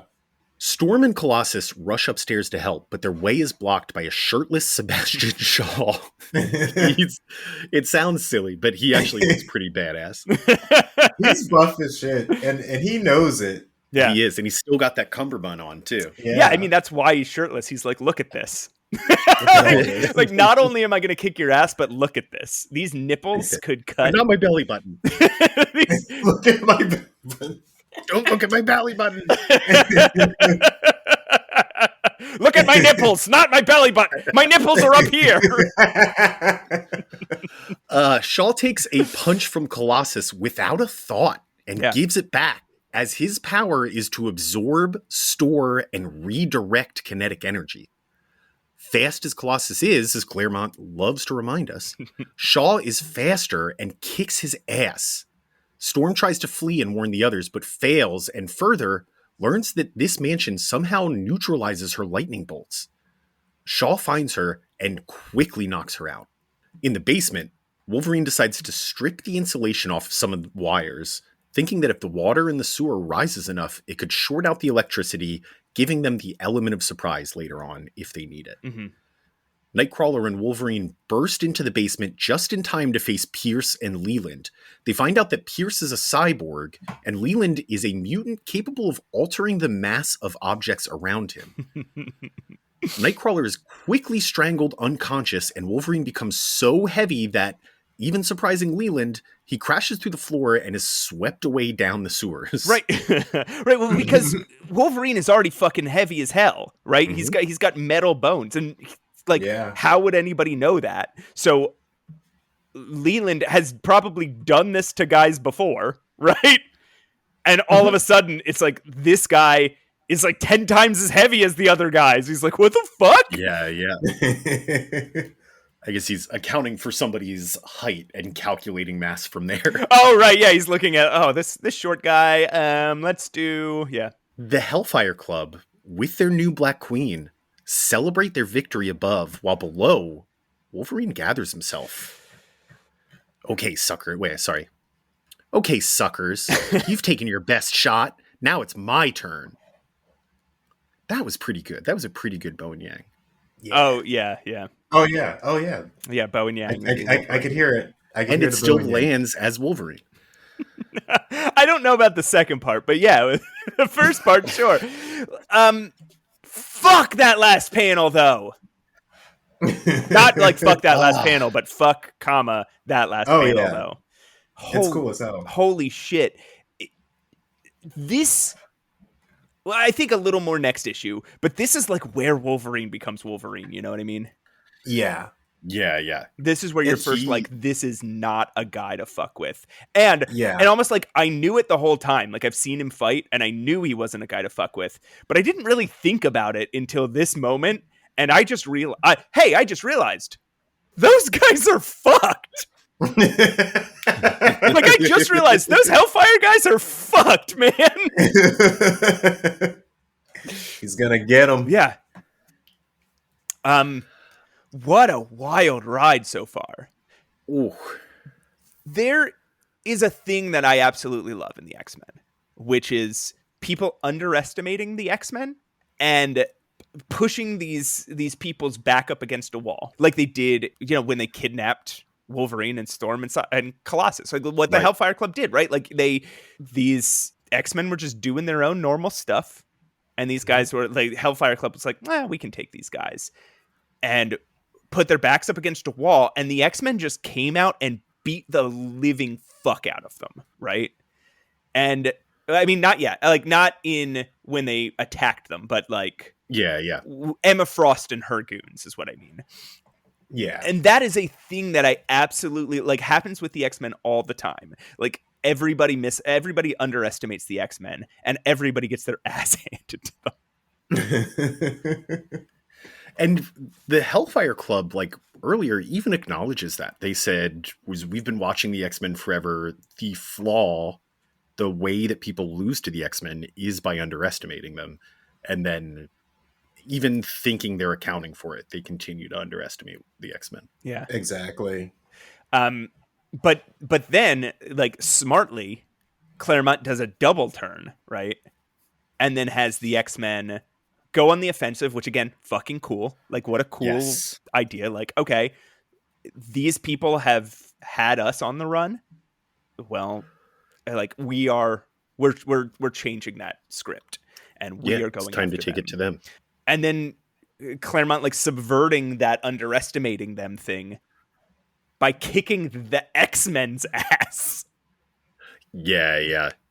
The X-Men just get ruined here. Yeah. It's unpleasant. What a... God, I have so many notes. Okay, and, yeah. They're all... For the most part, they are just me admiring what's going on here. This is still so good. This is great. It's really good comics. Mm-hmm. Jean has a couple of crazy lines here that are just like... It keeps illustrating the corruption, right? And it's not just in like black and white. Here's her saying something is a good guy. Here's her saying something is a bad guy. The moment that I'm really focusing on here is Scott is panically digging through rubble, trying to find Jean after the building collapses on top of her, Storm, and Emma Frost in the fight. Right. And she appears completely unharmed. She says, "It'll take more than a collapsing building to do me in, but it was sweet of you to be so concerned." Oh, right. Like she's outclassed him by this point. Absolutely. It's sincere, but it's also a little condescending. It's like it's condescending without meaning to be, because she's legitimately way over his head now. Right. He thought she was dead, and she was like, "Oh, that's adorable." Yeah. Oh, that's cute. Oh, you think something like that could kill me? Right. Yeah. Right. Yeah. I'm Phoenix, dude. Yeah. She's just becoming more and more ruthless with each issue. Wow. What's that? What? Sorry. I just saw one of your notes here, Matt, which is, why do we always comment on who's shirtless in the recaps? We do. I don't know if it's just me. I think, Pat, you do too. But I think it's hilarious. But we do comment on who's shirtless pretty much every episode. Anytime somebody's shirtless, we mention that they're shirtless.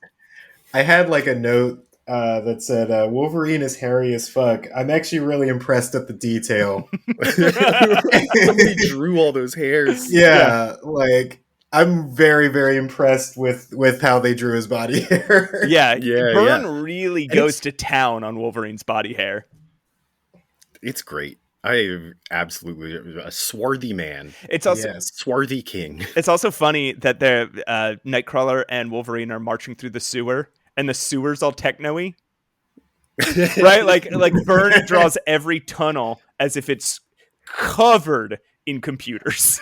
It's got a bunch of circuit boards. Yeah, exactly. They're just marching. It's a sewer. It's a sewer.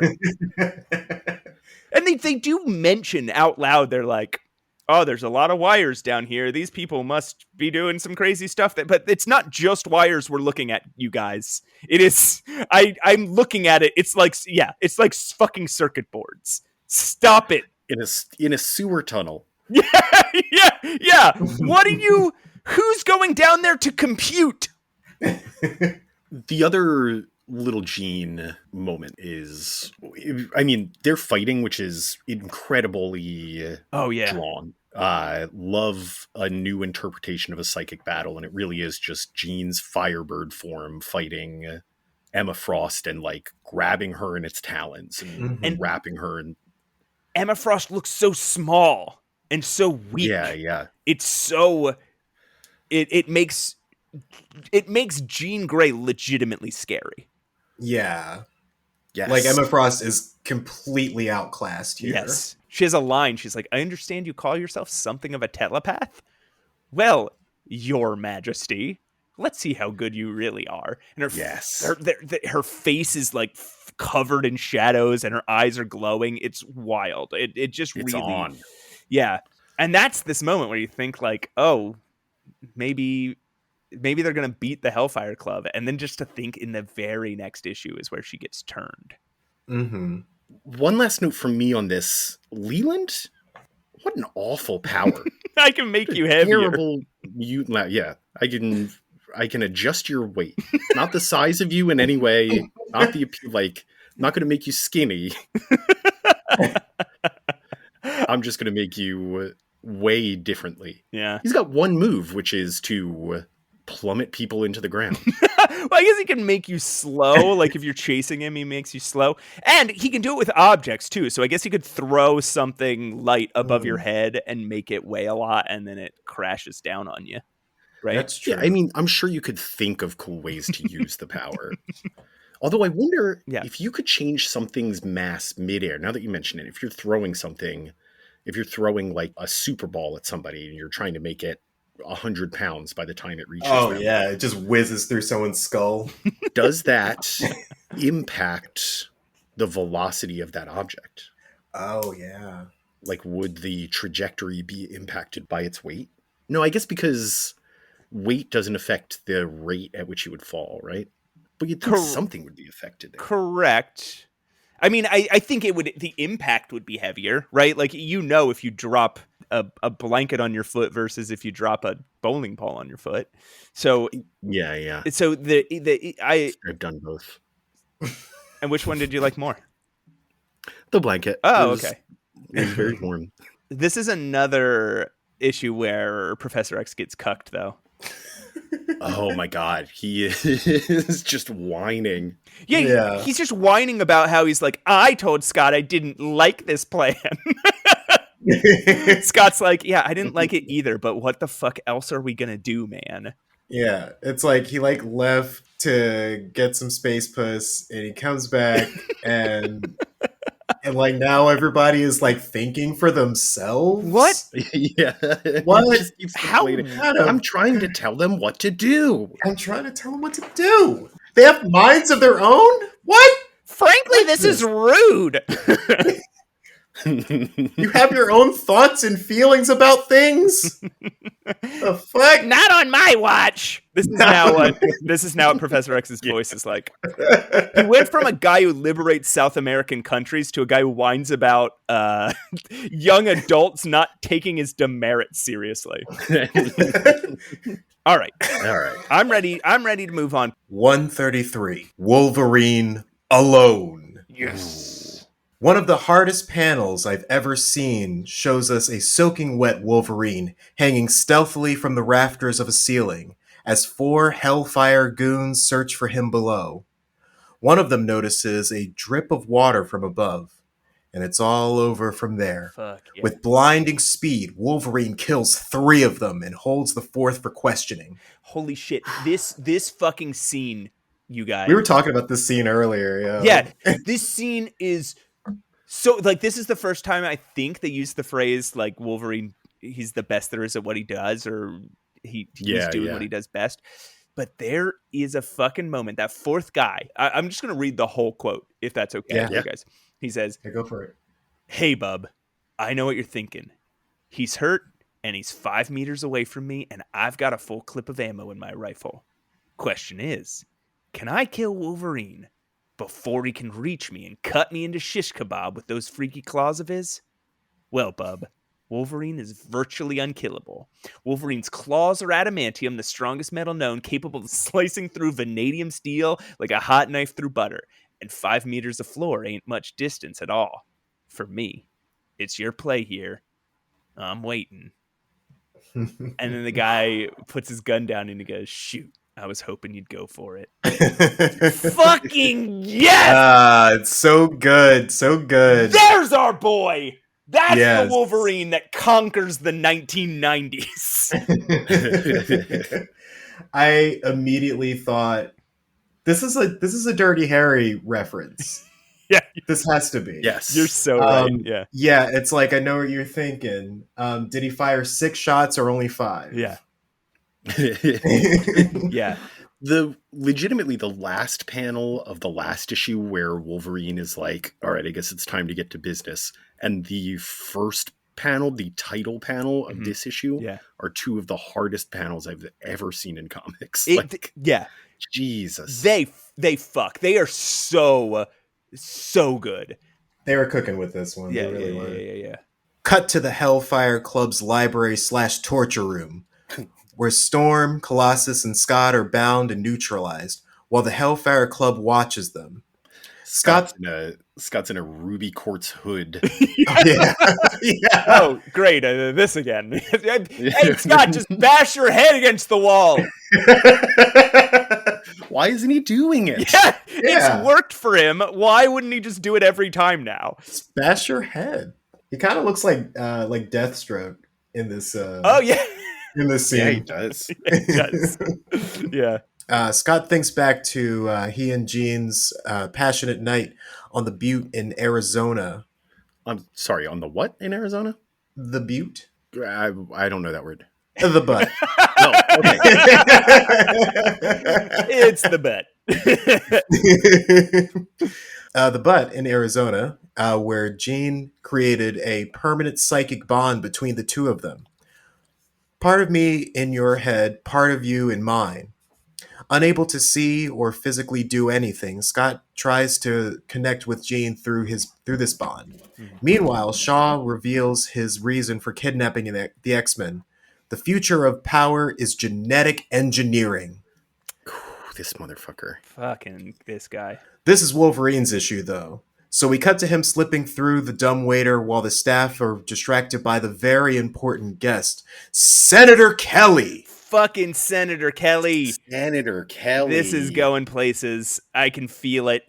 Wolverine takes out a few more goons and makes a big scene of it to cause a distraction, and we cut back to Scott. Scott's never been here before, floating through a psychic plane, searching for Jean's mind. Suddenly, he finds himself in Revolutionary-era clothing, sword at his side. A door appears. Behind it, Jean, but behind her, Jason Wingard. This should be impossible. Mastermind doesn't have psychic powers, only illusionary ones. How is he possibly powerful enough to take up the space in her private psychic connection? Right. Wingard doesn't care to explain. He only challenges Scott to a duel for Jean's mind. Scott, as athletically tuned as he is no match for Wingard's swordplay. But what else can he do? He charges in, holding his own for as long as he can. But Wingard dramatically wins the fight. In real life, Scott lets out a scream and collapses to the ground in his bindings. The last words we see in this issue are, "Cyclops is dead!" Cyclops is dead. You know, we didn't mention like 2 issues ago. So Cyclops is dead. We'll never see him again. It's over. He's gone. He's gone forever. Yeah, right? yeah. Sorry, Cyclops. Yeah. Let's take a second. Moment of silence. Moment of silence for our boy Cyclops. We followed him all this way. But legitimately, Emma Frost is supposed to be dead. We didn't mention that, but like she died, right? Like that's basically what the comic said, is that Emma Frost died in that collapsing building. So that's just interesting. I wonder if that'll ever come up again. Scott's dead. Emma's dead. Wild. Yeah.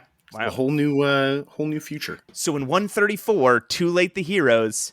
Nope, he's alive. Scott picks himself up as Wolverine crashes in through the doors.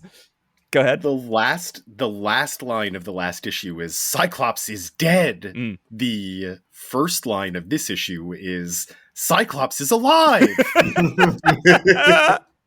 Cyclops picks himself up as Wolverine crashes in through the doors with Hellfire thugs hanging from his neck. Wingard orders his Black Queen to stop him, but while she's levitating Wolverine in midair, Cyclops feels the lock on his weird helmet pop open. Further, he hears Jean in his head, and she gives him a psychic image of the room. So Cyclops starts beating fucking ass. He pops his helmet off, knocking Pierce to the ground, frees the X-Men from their bonds, blasts Leland through the fucking wall over the banister to the first floor, and pulverizes the floor beneath Shaw, dropping him into the basement. Jean, seemingly back in control of herself, frees Wolverine, who leaps from the top floor onto Leland. This is where Leland, I think, really misuses his power. Okay. Because he has Wolverine hopping on top of him from floor above, claws first, and he says, what do I do? Let me make him heavier.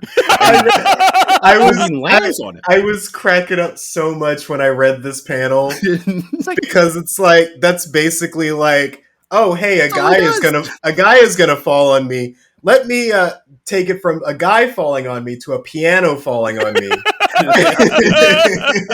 What? Yeah. Also, can he not decrease someone's mass? Couldn't he conceivably have Yeah, I was wondering if does his powers work than air in the opposite? Right, just make Wolverine float up to the ceiling, and then Wolverine's like, ah!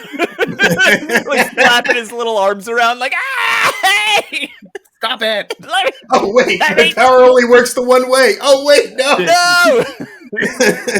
Yeah, maybe he's just never tried. Crazy. Or made himself heavy and drops himself through the floor. Like, there's so much you could have done, Leland. If only he had gone to the Charles Xavier School for Gifted Youngsters. Well, he's dead now. He's dead.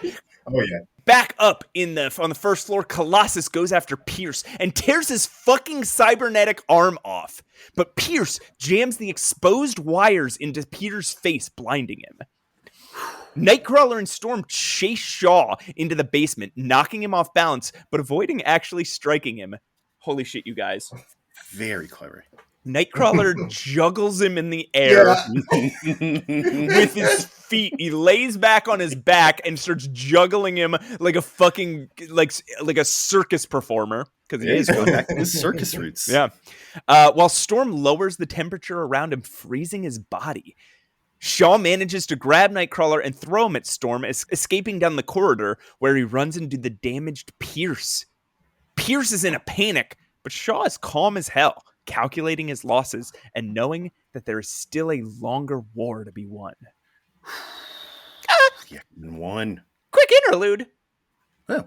Hank McCoy the Beast is on a watch duty at Avengers Mansion when a call comes in.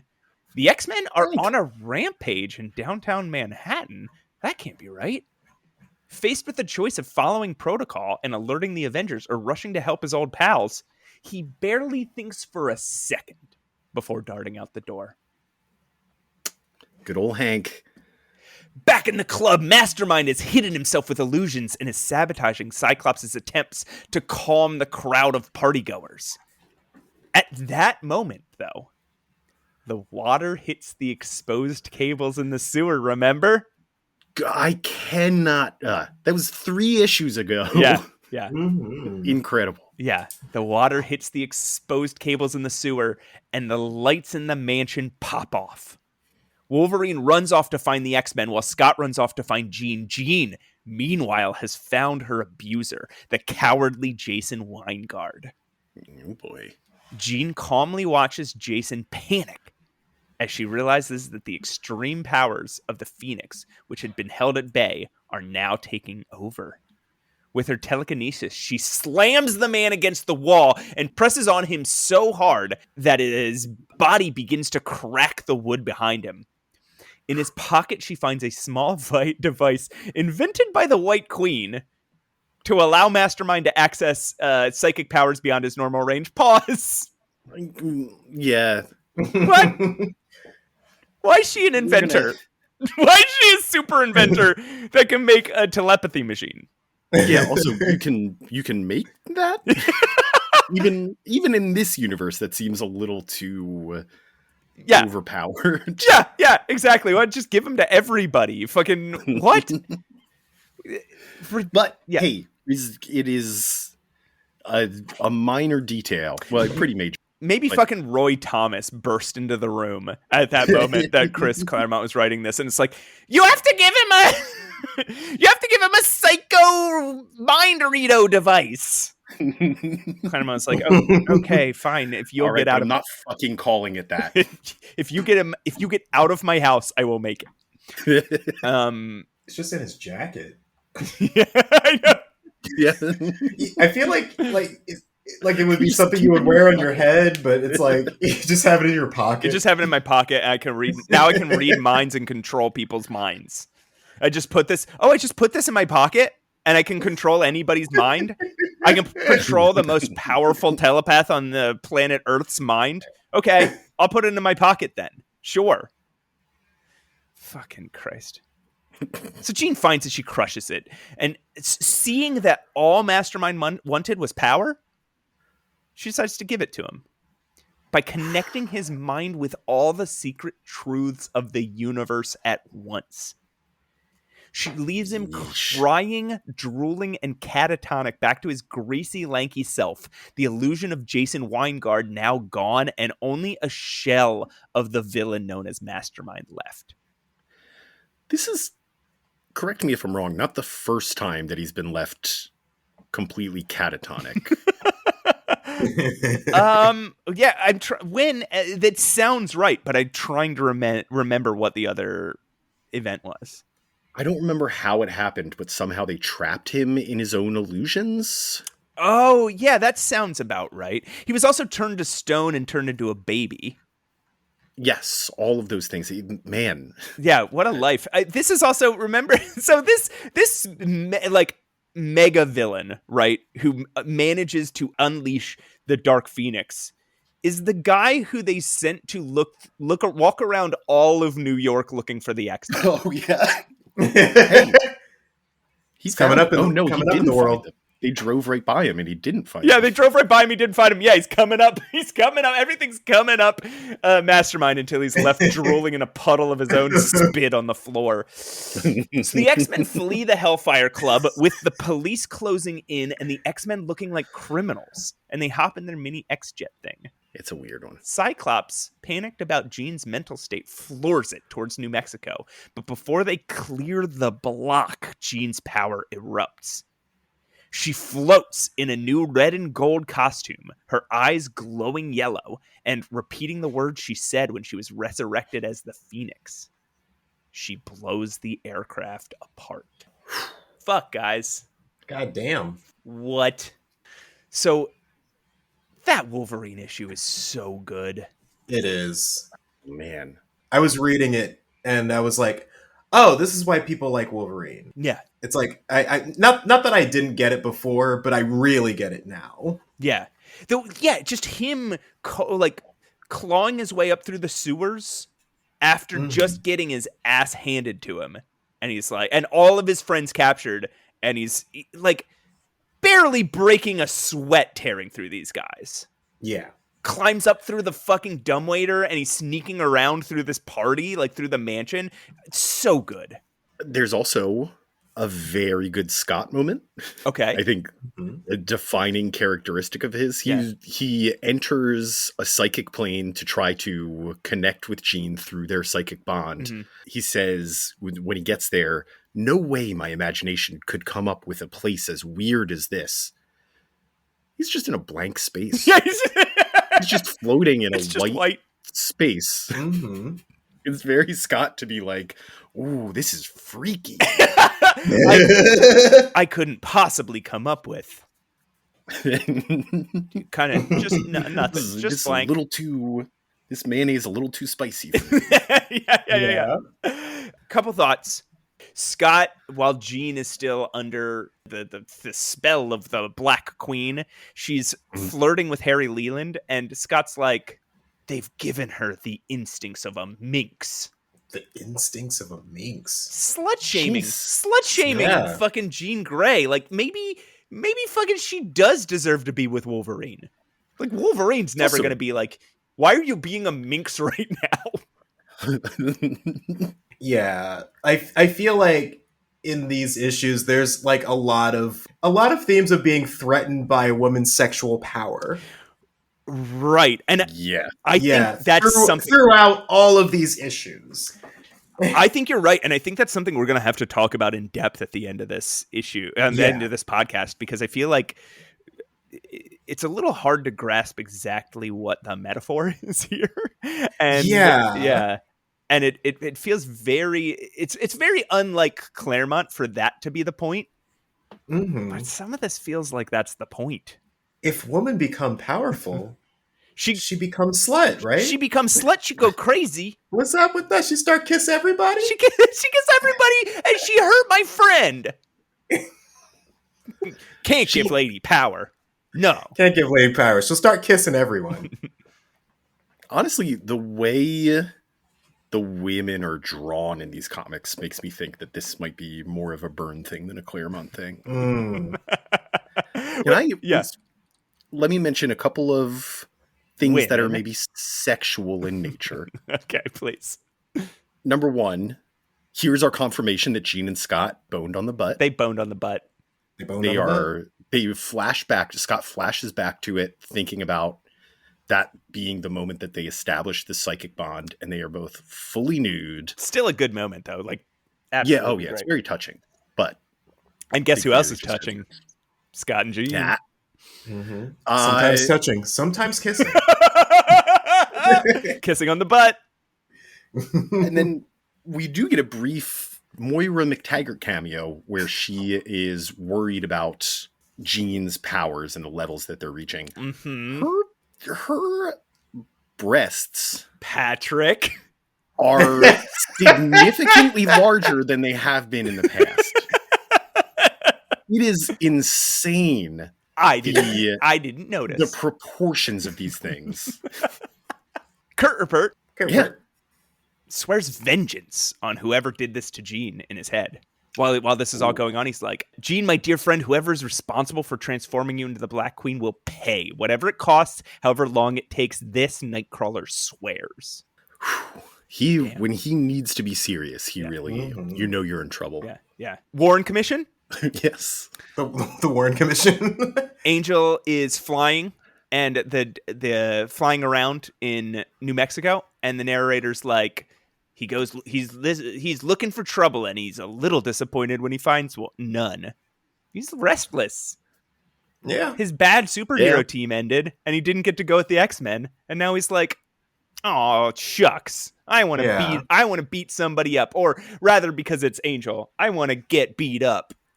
I was going to say, not that there would be much he would do if he ran into trouble. He wouldn't know what to do with it if he found it. Yeah, exactly. So, all right. A couple quick notes. Some more bad guys are named: Murray, Angelo, Cole, and Rosen. The Hellfire Club, we find out, is on the side of Britain in the Revolution. Oh, yeah. Yeah. That's what she imagines. That's she imagines strange. all her friends. Well, okay. She imagines all her friends are Revolutionary War soldiers, except for Storm, who she imagines is a slave. She slipped into that slave master role a little too easy. Yeah. For my Very taste. That scene is brutal. And here's why I think it's a good scene, even though it is disturbing, is you have it paired next to this Wolverine kicking ass scene. And so you're seeing Jean and you're like, I hate this. I hate Mastermind for doing this to her. I hate the Hellfire Club for doing this to her. This is horrible. And then immediately you cut to Wolverine and you're like, you fucking little bitches, this is what you get. Our boy, he's coming. He's going to tear your asshole open. Like, it's so, that like back-to-back thing is so energizing. Yes. It's very good. And it's also just like the side-by-side brutality. These are two different forms of complete brutality. Oh, right. Is the Wolverine killing people left and right, and Jean being an abusive and emotionally manipulative slave owner. Yeah. Mm-hmm. And that thing about like, she's like, she keeps calling me beauty, which is what Aurora means. And she's doing it like she's doing it sarcastically. Mm-hmm. She's using my name against me with malice, which is really fucking brutal. Like, that is so rough. Yeah. I got a little sucked into what Beast was reading in that quick little interlude.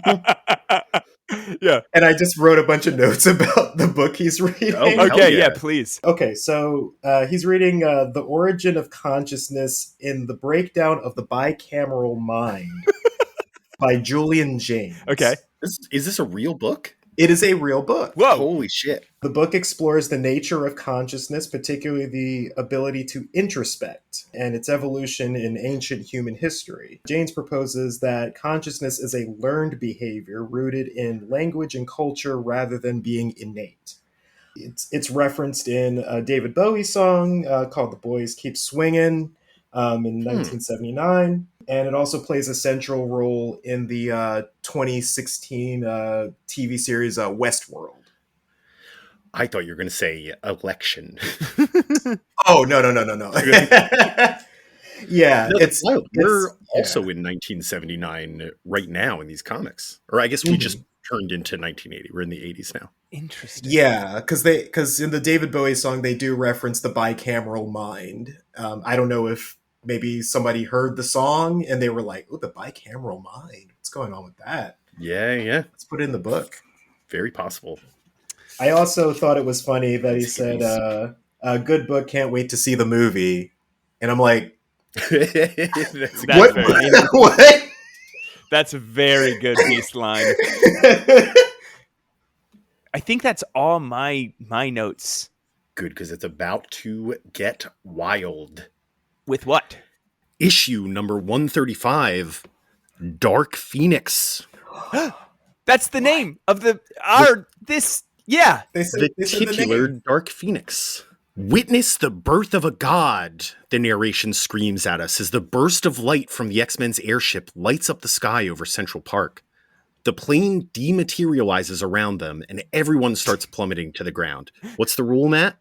There's two rules here. Oh my gosh. First rule, anytime the X-Men are in a plane, it gets destroyed. Number two, anytime a issue starts with the X-Men plummeting to the ground from a plane, it's going to be a good issue.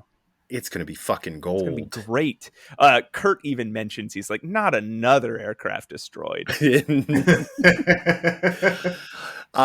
know, of course, that they all know how to fall out of a plane, so we won't bore you with those details. Though, it is funny, when Storm saves Wolverine, he's like, much obliged. And she's like, I would have done this for anybody. Yeah. Hey, don't think you're special. Yeah, I save people all the time. Back on the ground, no one wants to fight Jean, but they have to try. Unfortunately, none of it works. Storm's elemental forces, Colossus's strength, even Scott's emotional pleas have no effect. All the while, Jean seems to be sending Scott psychic images of her drowning, alone, consumed by black flames. It doesn't matter, though. She's taken all of the X-Men down. She lords over them, revealing that beating the X-Men was the last thing she needed to do to cut ties to the life of Jean Grey and live her destiny as the Phoenix. And then she takes off. Hey, why? Why does she need to do this? I think it's... Why does she need to fight the X-Men at all? Why? I think it's very dark side of the Force coded, right? Where if Luke Skywalker had killed his father, he's finally shed the piece of him that wouldn't kill his father. Why? And because good and evil, Matt. Evil. I guess the why could be like, why didn't she just finish them off? But Well- it's like she just beat him up real bad. But why kill him anyway? Why not just ignore him? If you're a god, just fly away. Why? I just don't get it. It's just like, oh, evil. When somebody's evil, they gotta fight everybody. Like, no, you don't. Just leave. I think this makes sense. Like, the Phoenix is a force trying to erase Jean Grey in this body. The strongest bond that Jean Grey has is with the X-Men. So the easiest way to affect that part of her psyche is to have her, without being in control of it, responsible for all of their deaths. Like, what does she have to live for beyond that point? What's the point of Jean Grey if she killed all the X-Men? Right. Well, okay, but that's with your knowledge that the Phoenix and Jean Grey are separate entities. At this moment in time, they are both personalities of Jean Grey. Right? Like, this idea that it's a cosmic force that lives within her is not the case right now. Yeah, but it's also been pretty clear that this is not Jean Grey, right? Not that it's like a battle for her psyche, but just that this is not the Jean Grey we know and love. Right. But yes, you're right. But the idea, but like, yeah, like it makes a bit more sense. What you're saying makes more sense when it is what it eventually becomes.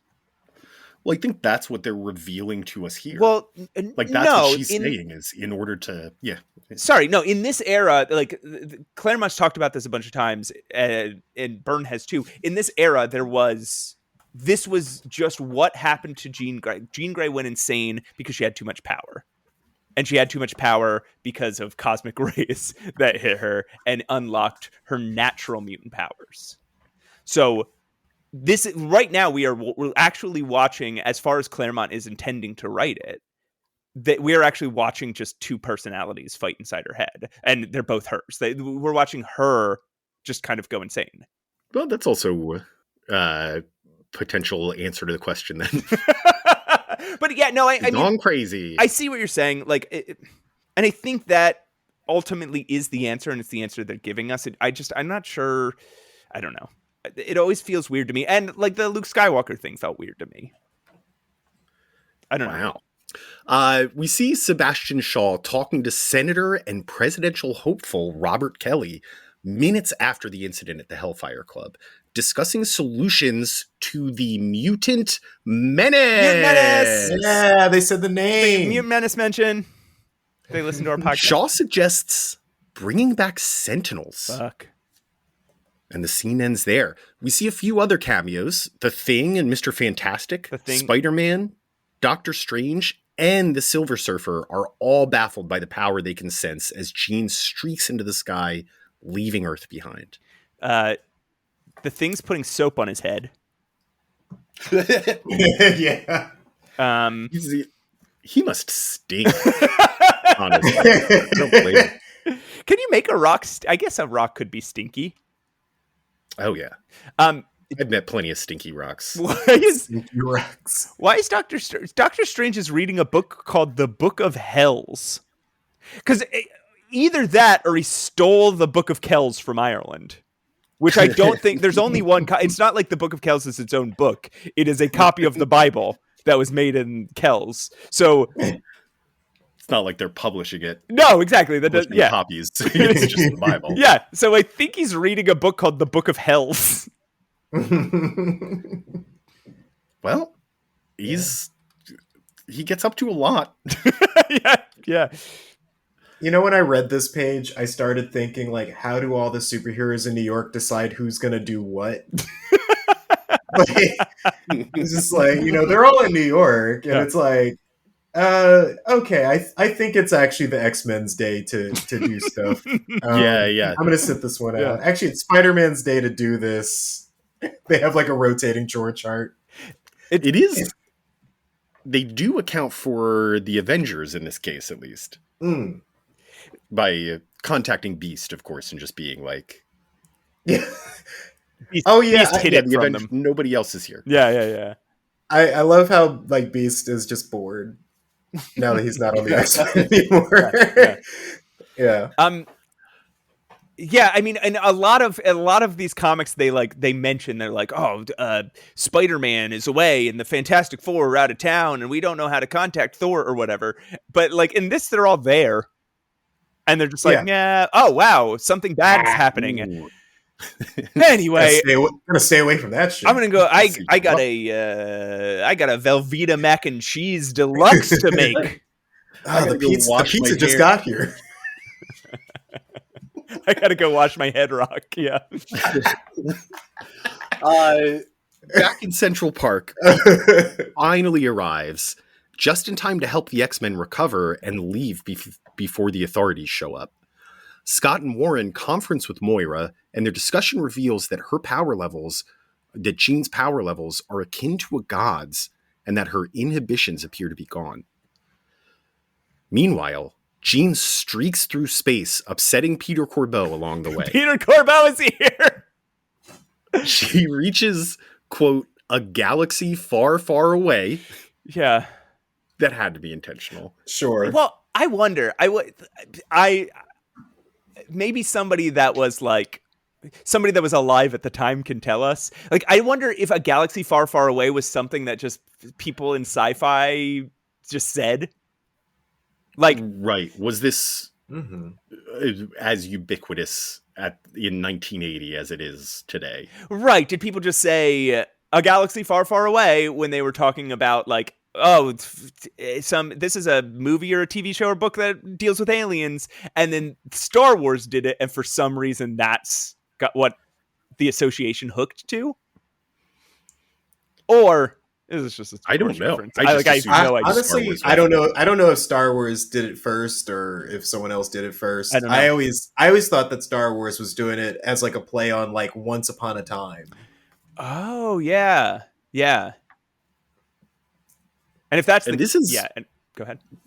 This is post New Hope, but I believe it's pre Empire, right? Empire comes out later this year. It's between 4 and 5. Right, so it hasn't yet become the cliche the legend that it is. Yeah, now. It's just the big movie of 3 years ago. Yeah. Mm-hmm. Okay. She reaches a galaxy far, far away before feeling a deep hunger that drives her into the heart of a star. Yeah. She feeds, and the star is, quote, suddenly completely consumed by Dark Phoenix. This star, much like our sun, was the source of life for a nearby civilized planet. The resulting supernova puts an end to that. In a stunning aurora, the planet is destroyed. A few space miles away, a Shi'ar warship passes by, investigating the exploding star, and spot Phoenix crackling with power. Understanding that she just committed a genocide, the Shi'ar attack, knowing that it's fruitless. The Shi'ar soldiers are able to reach Lilandra, though, before being completely destroyed. She recognizes the Firebird that was passed along in the transmission. The Phoenix, a force she hoped she would never have to face again. Back on Earth, the X-Men wonder how they could ever face Jean again, not just because of their emotional ties, but because she seems to have unlimited power. This, though, is interrupted by Scott, who pulls himself out of a catatonic state. He can sense Phoenix returning to Earth, and she's hungry. To be continued. Fuck. Yeah, wow. Yeah. This genocide is like, there's a whole huge piece of Marvel creative lore about this, like behind the scenes lore that we will have to get into later. Wow. Like this really? this is sort of accidentally changes the entire story. Okay. Anyway.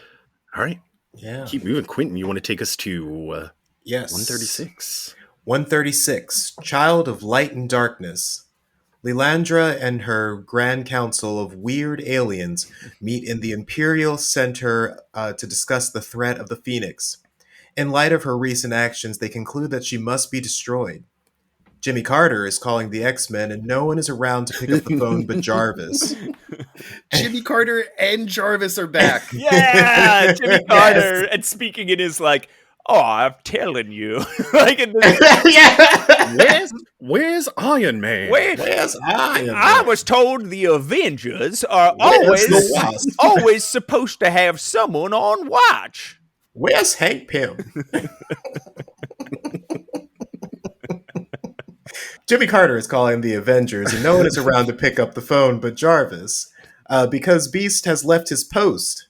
Beast is back in the X-Mansion, developing a new, a basic mnemonic scrambler. Jesus Christ.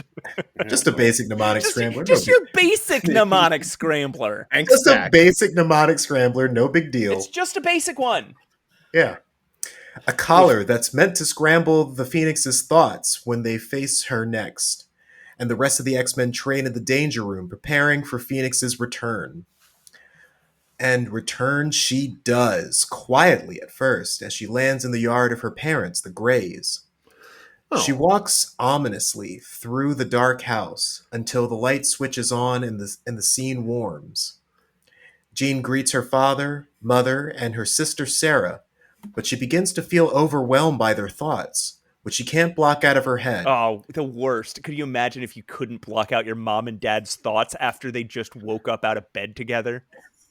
Ugh. Unbelievable. Unbelievable. There's a really fun moment here where her sister goes, "Is it true that you're a superhero like mom says?" Which is just... the last time we saw her parents, they were visiting the X-Mansion, and she was showing them her crazy new Phoenix powers and just like lighting things up. And clearly her mom went back and was like, "Oh yeah, she's up to her, superhero thing." You know your sister is a superhero. You're living with us. It's her job to save people. You ever heard about that? A job? She went to college and she became a superhero. Just really hanging that over Sarah's head. Yeah. Never gonna be good enough for you. She's got a boyfriend who can shoot eye beams. What's your boyfriend do again? He's a mechanic. Her parents love her, but they're also scared of her. Reacting, she displays her powers and threatens them, causing her father to denounce her. Before she can react, she notices the house is bathed in an unnatural pea soup fog. Flying from the house to search for Storm and the X-Men, she stopped suddenly when Nightcrawler appears on her back, strapping the mnemonic scrambler on her head. It's a basic mnemonic scrambler. The basic mnemonic scrambler. It's just a basic mnemonic scrambler. No big deal. God. The other X-Men attack, trying to subdue her. But while the device limits her power, it doesn't remove it entirely. That's what happens when you go with the basic model. Yeah, should have used Should have went with the advanced model. Ah, you got there first. I was waiting. Should have went with the advanced mnemonic scrambler. On the advanced mnemonic scrambler. Wolverine sees that everyone else is pulling their punches, so he tackles her and extends his claws, about to stab her. He stops when he sees Jean's eyes come through in the face of the Dark Phoenix, full of tears. Oh my god. She asks him to finish her while the human part of her is in control. He hesitates, and she flings him off, overloading the scrambler. Oh, wait. She should have gotten an advanced mnemonic scrambler. There it is. Sorry. This is actually a heartbreaking moment, right? And I know we've seen this referenced in a few places, but Jean was Wolverine saying nobody else here has the chutzpah to just kill her, which is clearly what we need to do now before she kills all of us and then destroys the world. So I will do it. I will be the bad guy here. he goes to do it, and suddenly the real Jean shows up, and she is begging him to kill her. She's like, please end it now. I will do all these terrible things you're thinking I'll do. And that is the moment that Wolverine is like, Jesus Christ, that's Jean. I cannot kill her. Right. It's so complicated. Yes. Yeah. And I think it's interesting. We've been talking about how like this is when Wolverine becomes Wolverine, this series of issues, and like that thing too. Like, I will be the guilty one. I will take it on. Yeah. Like, fine. I don't like. You guys can't do it. I don't even want you to do it. I will be the one who lives with this. I think the Watcher has a little something to say about that later. The Watcher. Fucking hate that guy. Okay. The Dark Phoenix picks the X-Men up telekinetically and holds them in midair.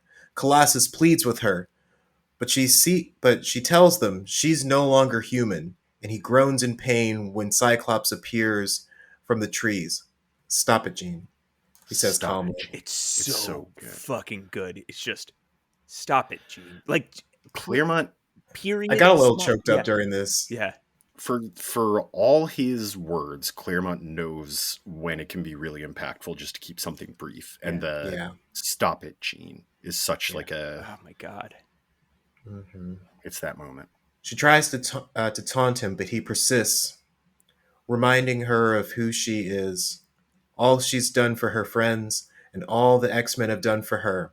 Just as she begins to relent, she cries out in pain. Oh, God damn it. Collapses into Scott's arms. Professor X has arrived and uses a mind blast on her while she was distracted. That fucking guy. He couldn't trust Scott Summers, right? His paternalistic... He's so close. He's almost there. His paternalistic, like, fucking ego couldn't just let Scott do it.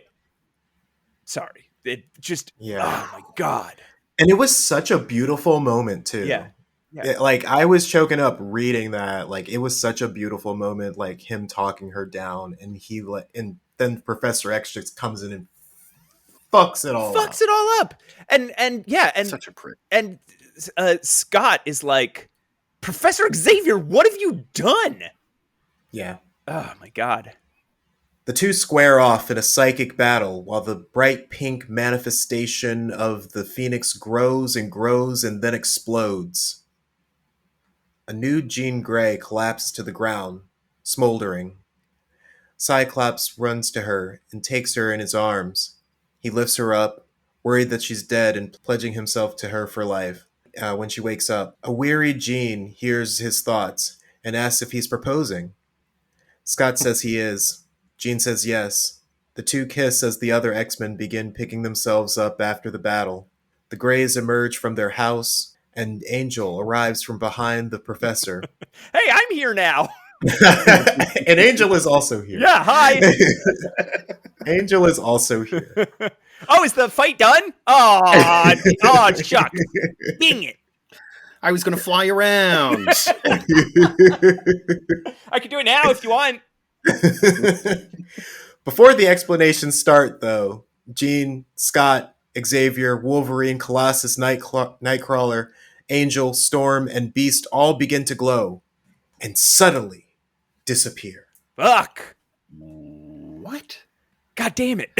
What a wild... So, okay, there's not a lot of notes that I have about this one, but I do want to talk about the cover for a minute. Yo, the cover is iconic. Yes, it is the classic cover of Cyclops holding Dark Phoenix's limp body in his hands while the X-Men are all behind him, and her parents and Professor Xavier are all behind him, like looking away or looking on in horror. Yeah. And, Cyclops is holding her and kind of like screaming in anguish. This will eventually be copied by George Perez on Crisis of Infinite Earths #7 with Superman holding Supergirl, right? Yeah. And these are probably the two most famous versions of this, but apparently, so there's like, I found a thread online where people just post all the times. They call it the superhero carrying pose. Yeah. And Supergirl, was it Jason Todd when Jason Todd dies? yeah, and it just Is this the first no. of those covers? No. Oh, okay. No, but it is like it is clearly what George Perez is referencing because it's so close. Mhm. Okay. Yeah. But this had been done a bunch of times, and a lot of people assume. I don't know if like Byrne has said this specifically, but a lot of people assume this is based on Michelangelo's Pieta, which is that statue of the Virgin Mary holding a nude Jesus limp across her lap. I have just a couple of small notes. Yeah. Lalandra wakes up in her bedroom. She's got a little photo orb of Charles Xavier next to her bedside. It's adorable. That's cute. Aw. That's cute. Adorable. There is something here I noticed in the Child of Light and Darkness in 136. They are taking the time to briefly re-explain each of the X-Men's powers. They give them a single frame and then say, like, okay, this is Nightcrawler. He can teleport. He can climb walls. He's also nearly invisible in the shadows. Still here with us. Clearly, they're expecting some new readers here, right? It's really clear that the Dark Phoenix issue really brought people's attention to the X-Men, which isn't going to die down after this. This is really when, like, we've been seeing stuff that the comic people's comics of the X-Men were just considered, like, if you like comics, you should be reading the X-Men. This is a sign that Dark Phoenix really brought in readers, and they now have to try to bring those new readers in, and it works. Those readers stick around. The sales of X-Men start skyrocketing from here. Yeah. There's a little Claremontism that happens in issue 135, which is Claremont has to tell you when one of his characters made a joke. Basically every time, like there's a scene where I think like Storm is picking herself up off the ground, and Cyclops is like, "Are you all right?" And she's like, "Besides, I'm bruised and my lungs hurt and everything on my body aches. Other than that, I'm ready for action, leader," or whatever. And Beast is like, "Hey, I think the lady just cracked a joke there, Scotty."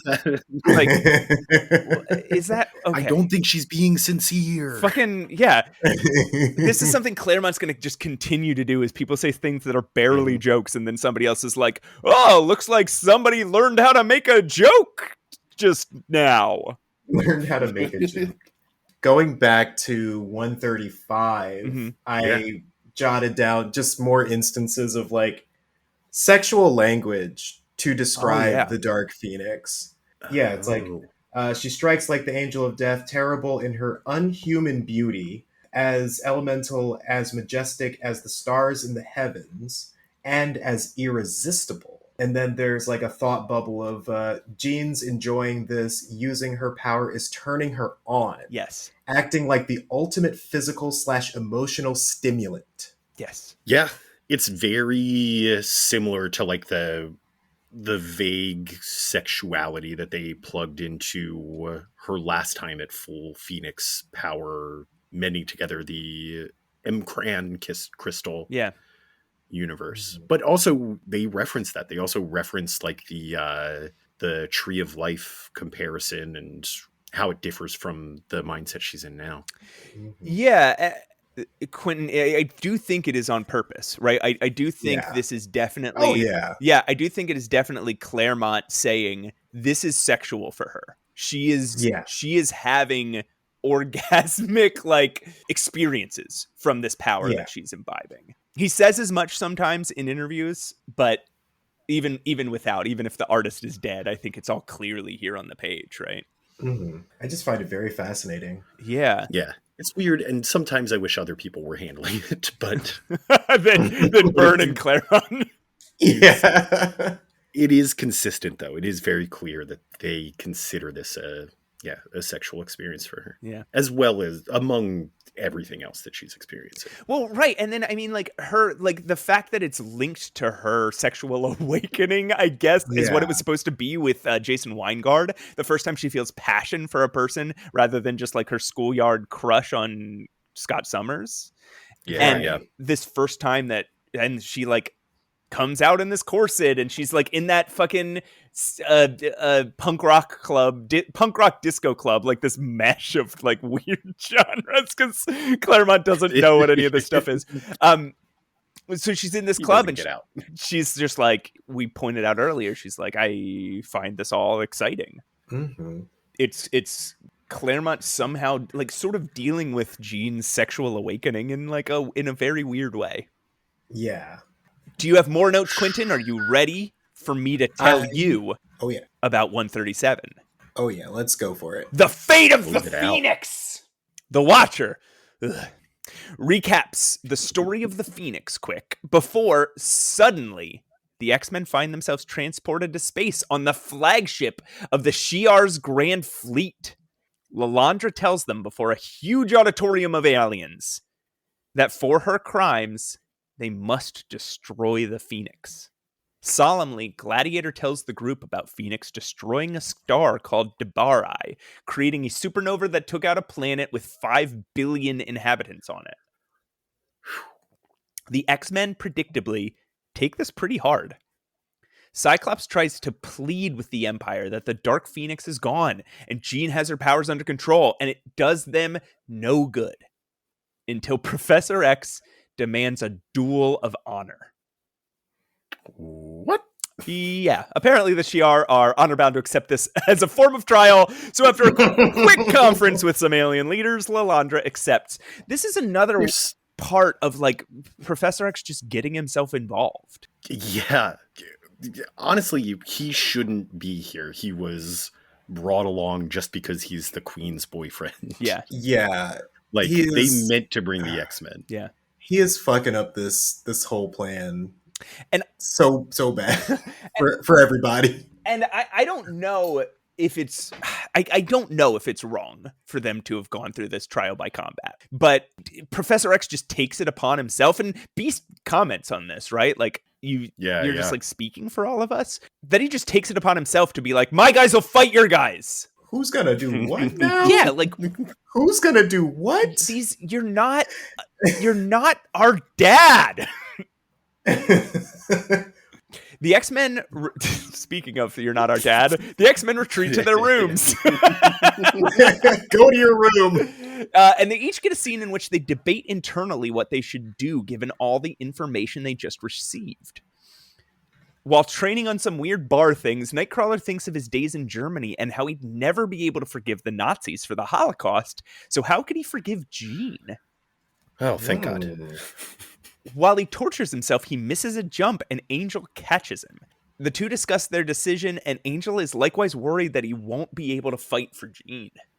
Wolverine, nude and showering, thinks about how he's the only one that understands Jean for who she is. He believes she can't be held responsible for the actions of the Phoenix, but worries about what he'll have to do if the Professor can't split those personalities apart. Meditating, he decides that no matter what happens in the future, he'll stand by her for now. He's the only one that I think has it all correct. I mean, of course, Nightcrawler saying he would never forgive the Nazis is the objectively right place to be. Right. But I think Wolverine is the only one who really understands the situation completely of like, I'm standing by Jean because she's a friend, she's family, I love her, but also I've still got killing her on the table. Yeah. If we can separate them, she's not culpable for this crime. Yeah. If we can't separate them, then I'm gonna have to kill her later. But right now, this isn't how she deserves to go out. Yeah. Yeah. Beast, also nude and showering, refuses to even think about the decision, as he knows no matter whether Jean is evil or good, she deserves a fair trial. This is also very fair. Right? He's like, I don't care. I don't care if she's guilty. I don't care if she's innocent. I don't care if she's evil. I don't care if she's good. I don't care if she's my friend or my enemy. This is wrong. You can't just unilaterally decide to do this to a person. It does seem like that's where the whole Shi'ar situation was heading until Professor X was like, let's actually fight each Professor other. X! Just fucking up the whole plan. Colossus, nude and in bed, thinks about how he owes his life to Jean and has just struggled so hard to save her. How can he betray her now? It's a simple little Colossus. Very Peter. Yeah. Storm, nude and in bed. Of course. They're all nude. Anyway, They didn't get to pack jammies. they got zipped up into space. They didn't get to pack jammies. Yeah. And the Shi'ar just don't have any jammies, unfortunately. They don't believe in them. It actually offends us if you try to put on jammies. Actually, we killed all the people that wore jammies. Now there will be no jammies. Please. The Shi'ar Empire.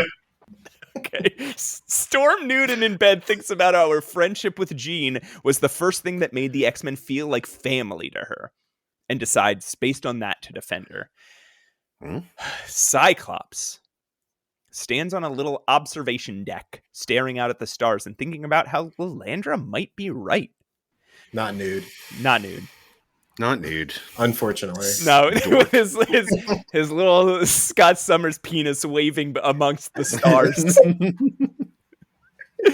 Or it's maybe a big Scott Summers penis. I don't know. Dark Phoenix is a threat to the entire universe, but Jean has done so much good in her life. He's torn so deeply he can't come to a decision until Jean walks into the room dressed in her old Marvel Girl uniform. Jean herself has been wrestling with the decision of allowing others to fight for her when she destroyed an entire world. Scott decides that her giving up would be letting the Phoenix win. Jean is not evil. He loves her, and he'll stand by her. Jean, if you guys will notice, says she loves him too, but does not state a decision here. Yeah. The Shi'ar have decided that the battle will take place on the famed Marvel Comics landmark, the blue area of the moon, a crater on our moon that has moon gravity, but Earth atmosphere somehow, as if atmosphere and gravity aren't related. As they fly there, Scott lets the other X-Men know that he's okay with whatever they decide, but he's fighting for Jean. Warren steps forward and tells them that the X-Men have talked it over, and they're all in. Warren, the fuck are you doing here, dude? You got zipped up. Hey, did he get it? Did he get a room or no? Did Warren get a room? We don't know.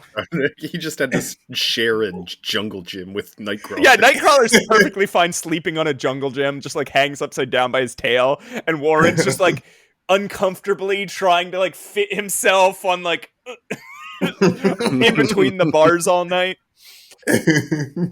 Down on the moon, the X-Men gather for the coming battle. When they see the Imperial Guard pop into the distance, Angel flies up out of the crater and passes out. What are you doing here, man? Why are you here? What are you doing? Go home.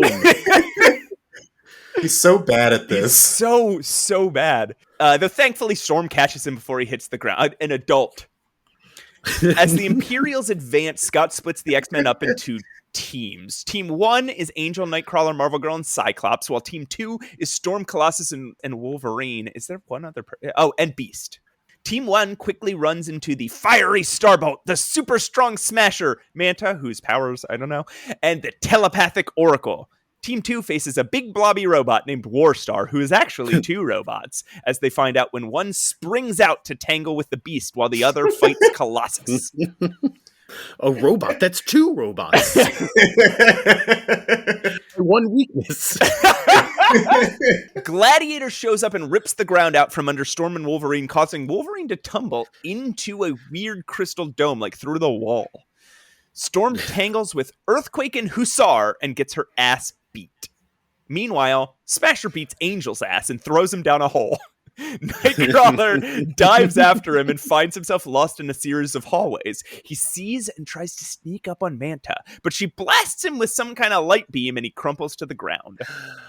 Oh, because she's Manta, she shoots rays. Fuck this. I'm quitting. I can't read the X-Men anymore. Wolverine, we find out, has somehow fallen into the Watcher's house. It's weird, and we can probably ignore it. I think they just needed to fill a few pages. Yeah. Watcher like sends him to the past and the future. Like, what the fuck? He's like, please don't come here again. As if Wolverine went searching for him. Yeah, exactly. I wasn't trying to come here. Just like throws him out like kicking DJ Jazzy DJ Jeff out of Jazz getting thrown out of the house. Yeah. Okay. He gets out. He gets thrown out, and he sees Storm, but it's not Storm. It's a Skrull trying to make sure the X-Men lose. But then a Kree doing the same thing shows up, and they take each other out. Another thing that we didn't need. There's just a lot of shit happening. I know. Yeah. This is Chris Claremont's sense of humor. I think is a Skrull and a Kree having to fight side by side and being like, I don't want to fight next to you. Right. Don't help me. Yeah. Warstar, the two robots, electrocutes Beast, and then Gladiator and Colossus end up in a giant punch fest until the building they're in falls down around them. Only Gladiator emerges. Oof. As the X-Men start to lose, Professor X looks on, tortured by guilt, while Elandra watches him, feeling the same thing. Feel bad about this. Yeah, this is your fault. You should feel bad about this. So much of this is your fault, Professor X. Cyclops and Jean find themselves running into a remote corner of the complex, trying to buy time to recuperate a little before hopping back into battle. The Guard is in hot pursuit, though, and there's nowhere to hide. Until, that is, Jean uses her telekinetic powers to create a screen of dust in a nearby cubby. They tell each other how much they love one another as they get ready to jump into battle. It's fucking good. It's very sweet. They think they're both going to die. They know all the other X-Men are down. They grab each other's hands. It's another one of those moments where Claremont knows to be concise about it and has them just say like, hey, I could say a million words here, but what's important is we're in this together. I love you so much. Yeah. They fight bravely, but when Scott hits the ground, hell breaks loose. We see the Phoenix's flames light up the sky. Suddenly, the Shi'ar ship monitoring the battle from space is struck with a powerful bolt. Dark Phoenix is back and completely out of Jean's control. Professor X knows what he has to do. He contacts all the X-Men, letting them know it's time to turn the battle against Jean. Oh, no. Scott, ever the leader, reluctantly fires the first shot. He tries to plead with Jean, but the only part of her that's fighting through the Phoenix's control is telling him he has to finish the job. Ororo tries a tornado, but she's too hurt to keep going. Wolverine and Colossus try a reverse fastball special because it's moon gravity. Of course. It's pretty cool that they do this. Yeah. I'll give him the moon gravity. But Colossus pulls his punch at the last moment. He's never had to kill before, let alone a friend in need. He did kill Proteus, though. That's true. Yeah. Although he says, I've never had to kill before. Yeah. Colossus, what are you saying? What are you talking about? Jean runs, and only Cyclops is left to follow. He pleads with her, but it's too late. She knows she can't control it. She carries the guilt of 5 billion lives, and it's time to end it all. She tells Scott she loves him, and that he'll always be a part of her. And then, in a flash of light, she's gone. As Scott works out internally, she sensed where the weapons powerful enough to kill Phoenix were on this base and led the fight there to solve the problem herself. Jean Grey is gone. This isn't like when we normally say this shit, and it's like, and they're dead and gone forever. Like, she's gone. She's gone. Jean Grey's dead. Yeah. The Watcher has to explain to his robot, the Recorder, that this is all just part of humanity. We have the capacity for good and the capacity for evil, but what makes us unique is that we have the capacity for self-sacrifice when faced with a difficult choice. Jean Grey could have lived to become a god, but it was more important to her that she die a human. I know you hate the Watcher, Matt, but that is I think, great speech to close this out. Yeah. I do hate the Watcher. It's just a lot of exposition. It's just he shows up and it's just like, oh, I'm going to read a whole lot here. But let's not let it take away from this is one of the greatest. Mm-hmm. It's just the last stand of Jean and Scott, right? The ultimate Yeah. expression of their love is we've learned how to do this together and we're going to die doing this together. Yeah. It's just really powerful. Like, it's Mhm. unreal how effectively this relationship is written between the two of them, and the way that they balance her decision making between Jean's decisions and the Phoenix's decisions. Yeah. Yeah. Oh, man, there's going to be so much to talk about here. I want to talk about something stupid first, real quick. I'm not going to entirely drop the seriousness because this is a Warren commission. He flies into the air until he freezes, stops breathing, and falls, almost dying. He's so bad at using his powers. He also calls the Imperial Guard impies at one point. Yeah, he does. Sucks. Sure. But I do think there's something interesting going on here. I like interesting characterization. I think Warren kind of represents the old, goofy, like fun-loving X-Men, and he doesn't fit in with this like military task force styled X-Men. He doesn't fit in with the threats they have to face and the challenges that they're up against. Like this piece, He hasn't grown up. yeah, this piece of the old X-Men just doesn't fit anymore. And while Beast has gone off and become an Avenger, so he like kind of can keep up, Angel just can't. He went and became a champion. He was in the champions in between the X-Men and now. And he didn't do much there either. No. So he's just not good enough, honestly. Like he's just. And also, it's funny, Chris Claremont, like, congratulates himself on writing Warren good. He's like, Warren says, like, basically, literally says, I made a big mistake. It's entirely keeping with my character. Yeah. It's what my character would do, is be bad at stuff all the time. Yeah, and it's like, yeah, okay, fine. Yeah, you're right, Chris. You're right, Chris. You did good writing Warren today. There's not much to pick apart here, right? This No. last issue, I really thought with 136, Child of Light and Darkness, that was going to be our conclusion, and then this was going to sort of lead us into a new arc. Right. And no, it absolutely wasn't. This story just continues to be told. And they find a new and really interesting way to continue to tell it. Right. Now, I do think there's something here in the metaphor about a woman finding herself and finding her power, and it being too dangerous. Her then being too dangerous to be allowed to live. It's hard to tell which side of that Claremont comes down on. Yeah, because this is kind of one of the foundational stories of like that trope. Yeah. Of like the woman superhero that like can't control her powers or something like that, you know? Right. And Chris Claremont generally is more progressive about gender issues than that. And so you sort of wonder, is he trying to say like society won't allow a woman to be powerful? Women aren't allowed to make mistakes with power the way that men are? Like, it's hard to tell what he's trying to say. Or is he legitimately just not conscious of the metaphor that he's illustrating? Yeah, or even in this story where fucking Charles Xavier keeps butting in and screwing shit up.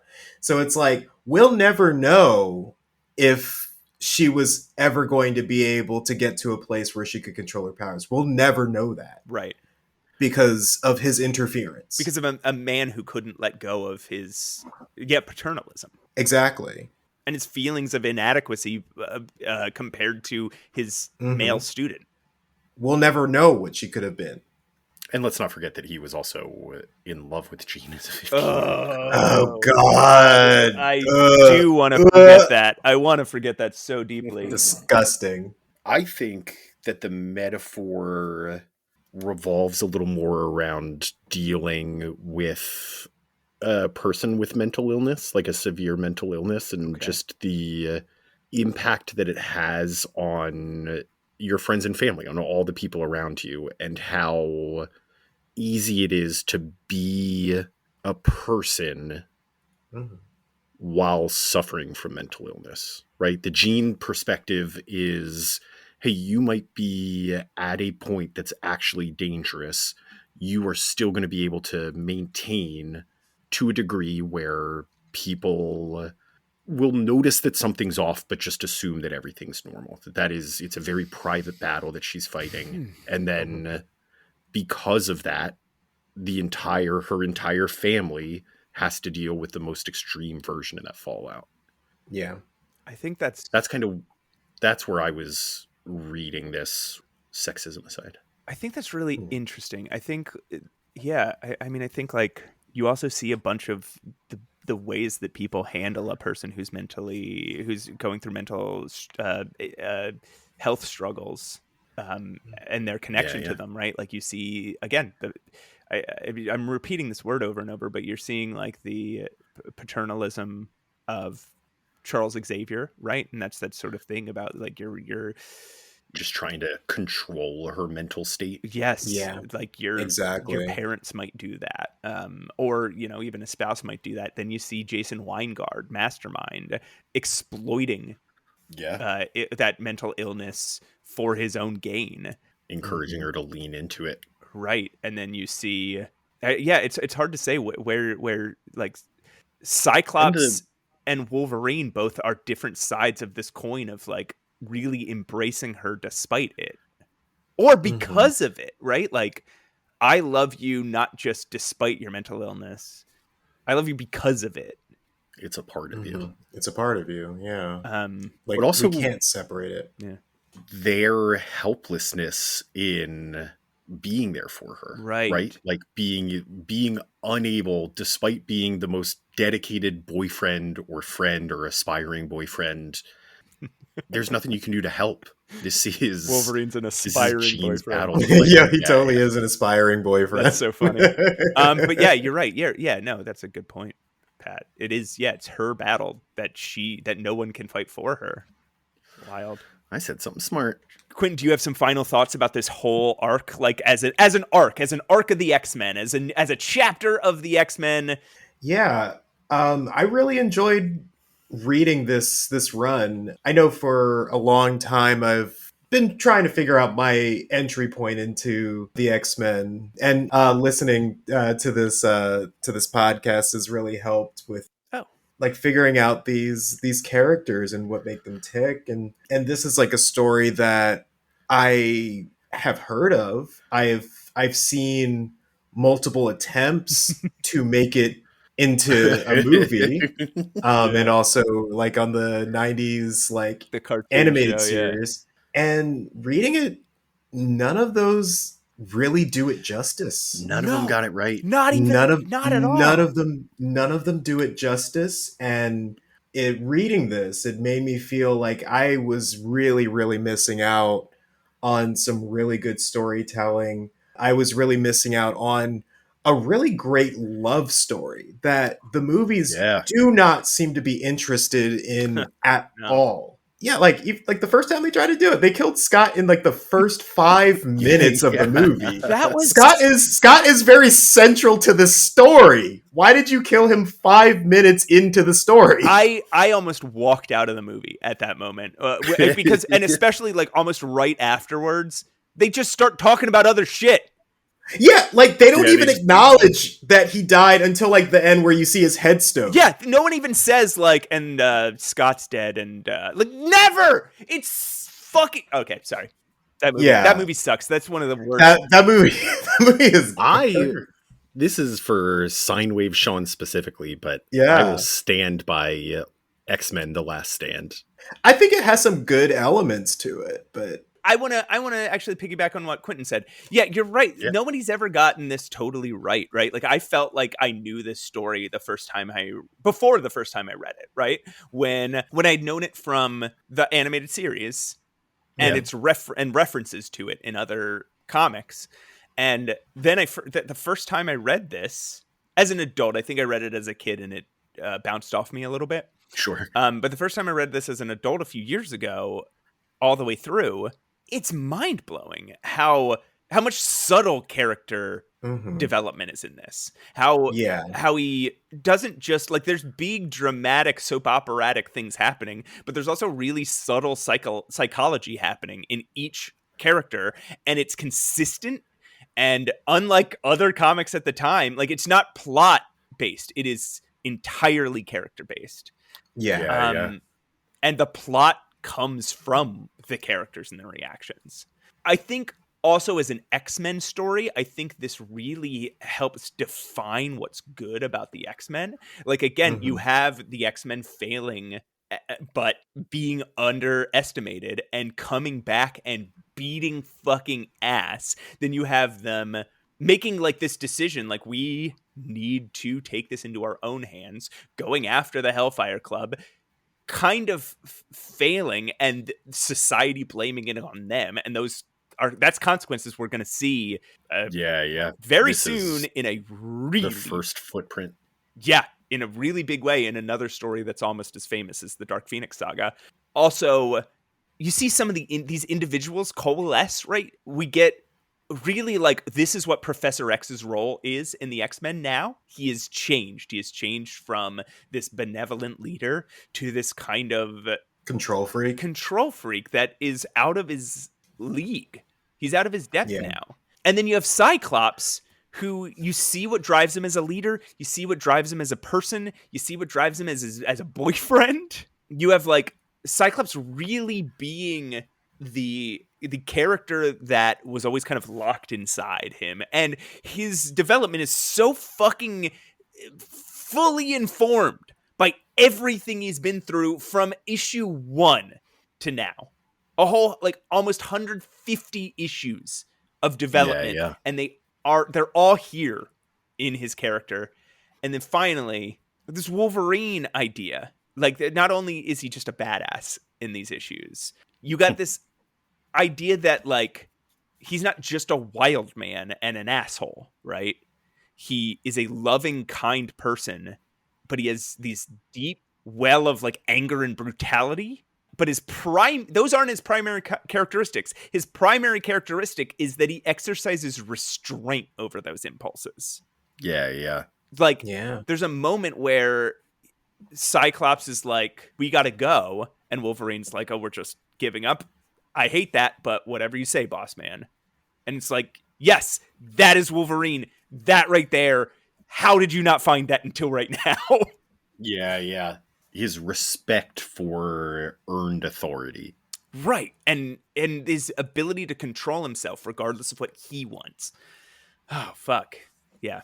I have two things. I have a silly one and a serious one. Yeah. The silly one is just Chris Claremont is, through this run, referencing so many things that happened in the X-Men's past, and Roger Stern and Jim Salicrup feel the need to notate every single one. It's I think that's just their job, right? They're the editor. If somebody drops a piece of past lore, they have to pop in with the little, don't forget, this is from X-Men 111, Jim.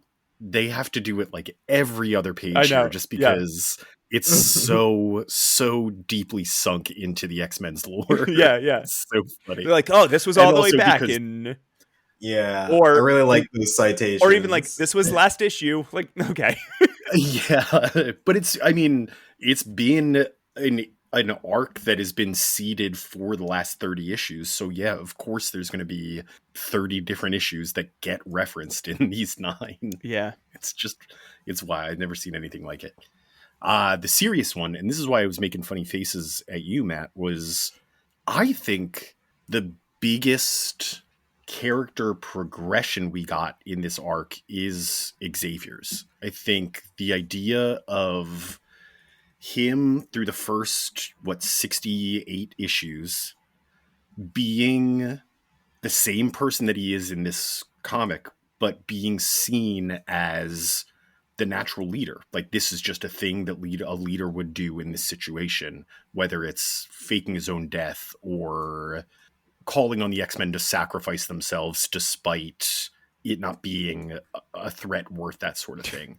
That was always just like, well, it's a superhero team. This is what they do. And I think that was sort of the style at the time for for comics. Right.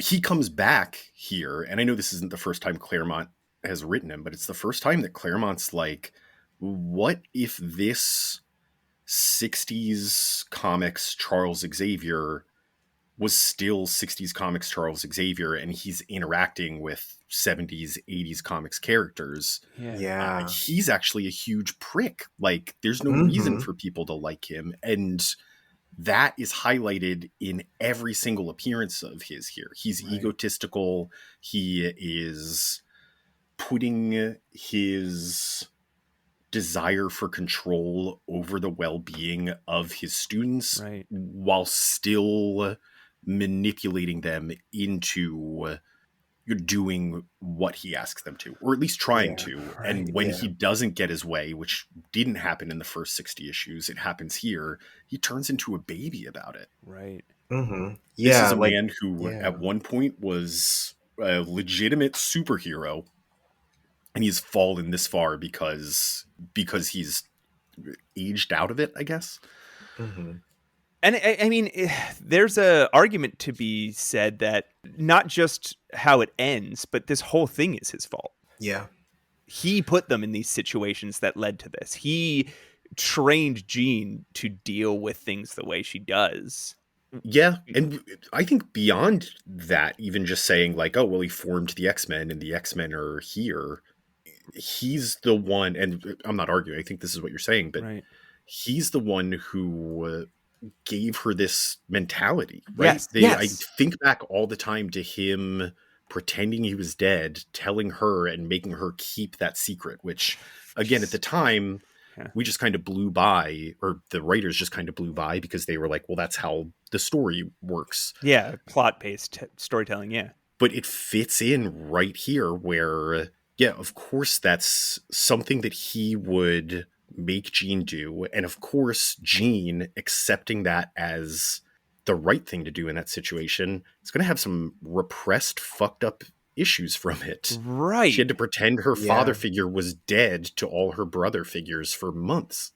And yeah, I mean, even the very basic putting children in harm's way, even that fucking basic idea is all over this. He took a little girl. He continues to treat them like children. He took a little girl and he turned her life into this. Yeah. She didn't know that's what she was signing up for when she came to learn how to control her powers. Which is what the confrontation at her parents' house is illustrating for us. Right, where her dad is up in Charles Xavier's face, like, what the fuck is going on here? Yeah. Mm-hmm. They humanize her and turn that on Professor Xavier. Yes. I think is really Wait, again, it's these little things that we've never had to do this with these comics before, but you have to take these moments and say, oh, that explains this about their character, rather than them just saying, here's what my character is going to do. Right. Because this is the first time somebody, I mean, we wouldn't have known any of this had we not been reading this fucking book from the beginning, including the issues you're not supposed to read. Right. It's like Champions 1 through 18. Well, I mean, that taught us a lot about fucking Warren Worthington and why he's so weird here. Like, why his actions stick out like a fucking sore thumb. We learned through I mean, this is legitimizing our whole wild endeavor. All right. God, this was so good. It's so good. Yeah. So it's very good. So good. Thanks for inviting me to this. Yeah, thanks for of course. Thanks for doing it with us. We're not out of the barrel yet, though. What do you mean? You've got an eye out, stuff that you could buy out. If you had a time machine that you would like to try out, That's right, folks. We got a steals and deals for you today. We've also got an honorable mention. Okay. I do want to quickly mention that we saw our first ad for the Star Wars Kenner Collection action figures. I grabbed this just because these are the action figures that are now worth thousands of dollars, right? These are the ones that a bunch of kids bought in the late 70s, early 80s. They took her out of the package. They chewed on them. They buried them in their backyards. And now there's only like 15 Luke Skywalker in his Red 5 uniform action figures in existence, and they're all worth 10 grand. This was your chance to buy one of those. Yeah. Incredible. This, of course, was only an honorable mention. We have a true Pat Steele and deal. You'll go bats for Gregory. Big bad vampire bat. He's big, he's fearsome, but best of all, he's fun. Gregory, big bad vampire bat, is 8 inches tall with a wingspan more than a foot wide. Why Jesus. you want this? This is a rubber bat. I don't know why they named him Gregory, but that is the biggest word on the ad. Yeah, here. it's Gregory. Gregory. But it's just Gregory is the thing. Can I read to you some of the fun things you can do with Gregory? I would love to find out. Please do. What can Number I do with one, Gregory? Put your finger in his mouth and see what happens when you squeeze him. All right. Number 2, you can look at his see-through belly and watch the red liquid flow.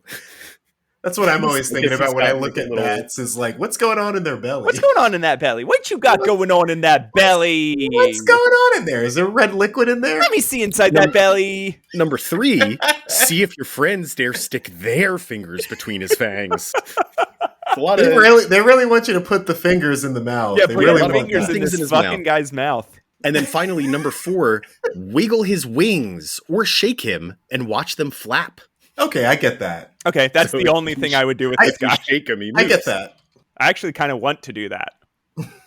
And that's it. This is made by Mattel. He's waiting for you at your participating toy store. There's no price listed, so I can only imagine it's $25 to $30. I'm very drawn to his feet. That's a strange thing to say. They got these like sort of like close, like slightly closed like hand, but like slightly open. Yeah, like if you were forming a circle with your fingers. Yeah. Like That's how what his feet are. like how they have action figures, like how they do that so that they can hold weapons. Oh yeah. Oh man. Imagine putting like 2 swords or like In two Gregory's two hand. machine guns. Whoa. Yeah, in And then Gregory's trying to feet. stick your finger in his mouth. Whew. Yeah. You stick your finger in his mouth. Look out. He's got 2 swords. Okay, you guys will not believe what Gregory costs Oh, you found it? on eBay. Is this a now today. cost or this is... Oh, This is a now cost. This is sells multiple times a month on eBay. $11. Quentin, you want to give a guess? I'm gonna say $50. All right, you guys were both way low. Do you guys want to both guess again? $500. Okay. $501. Okay. Ooh. Quentin wins. It is $220. $220. Damn. If you want Gregory today, you have to pay $220. Matt, will you Damn. get me one of these? If this had been $11, maybe if it even had been $50, I would not have told you guys I found it on eBay. I would have just bought it for you. I would have just secretly bought it for you. Incredible. I cannot believe that people spent this much money on Gregory. Gregory. Are you sure that's how it's pronounced and it's not just There's a Gregory? there's a dash between Gre and Gory. Yeah. Yeah, but there's no more room on that line to fit his full name. Yeah, but They're if you just look at the- hyphenating it because they Yeah, have to but if you squeeze it into look line. at the bottom, like this little banner here. Oh, he does it again down there. Gregory. Yeah, Yeah, and I'm looking at And the then- original box for it, and it is Gregory. Here, guys, for best results, it says, Mhm. hold him up. for best results. For best results, play with him. For best results, hold him up. He's the bat you love to hate. I still love that they Oh. led with putting the fingers in the mouth. They led with that. Oh, this box is remade. This is a remake of the box. It's got a website on it. That's bullshit. It is fucking bullshit. Gregory. Holy shit, you guys. He's got an eye out, stuff that you could buy out. If you had a time machine that you would like to try out, it's at Deals and Steals. Guys, I want to thank you All right. so much for listening. Thank you for being here. Thank you for sticking with us through this whole fucking massive episode. I was really looking forward to this one. I'm glad that we had our buddy QUINTON J. Alexander on the podcast. Yeah. QUINTON, thank you for being here. Thanks for having me. Guys, join our new Discord. There will be a link in the show Yeah. notes. So just look at the description of this and it'll be there. Come join us. We're goofing around. Yeah, it's a lot of fun. You can follow us on Instagram at Mutant Menace Pod. You can write into Pat's email corner at mutantmenacepod@gmail.com. As always, a huge thanks to Julia Selly for providing the voice of Trish Tilby and to Krills Wilson for composing most of our music. And so I guess that just leaves one last thing. And it's what we say at the end of every episode. QUINTON, do you want to tell them? Good book. Can't wait to see the movie. That's right, folks. And as always, after all, who's going to bug a butt? And remember, you want results? Call the Avengers.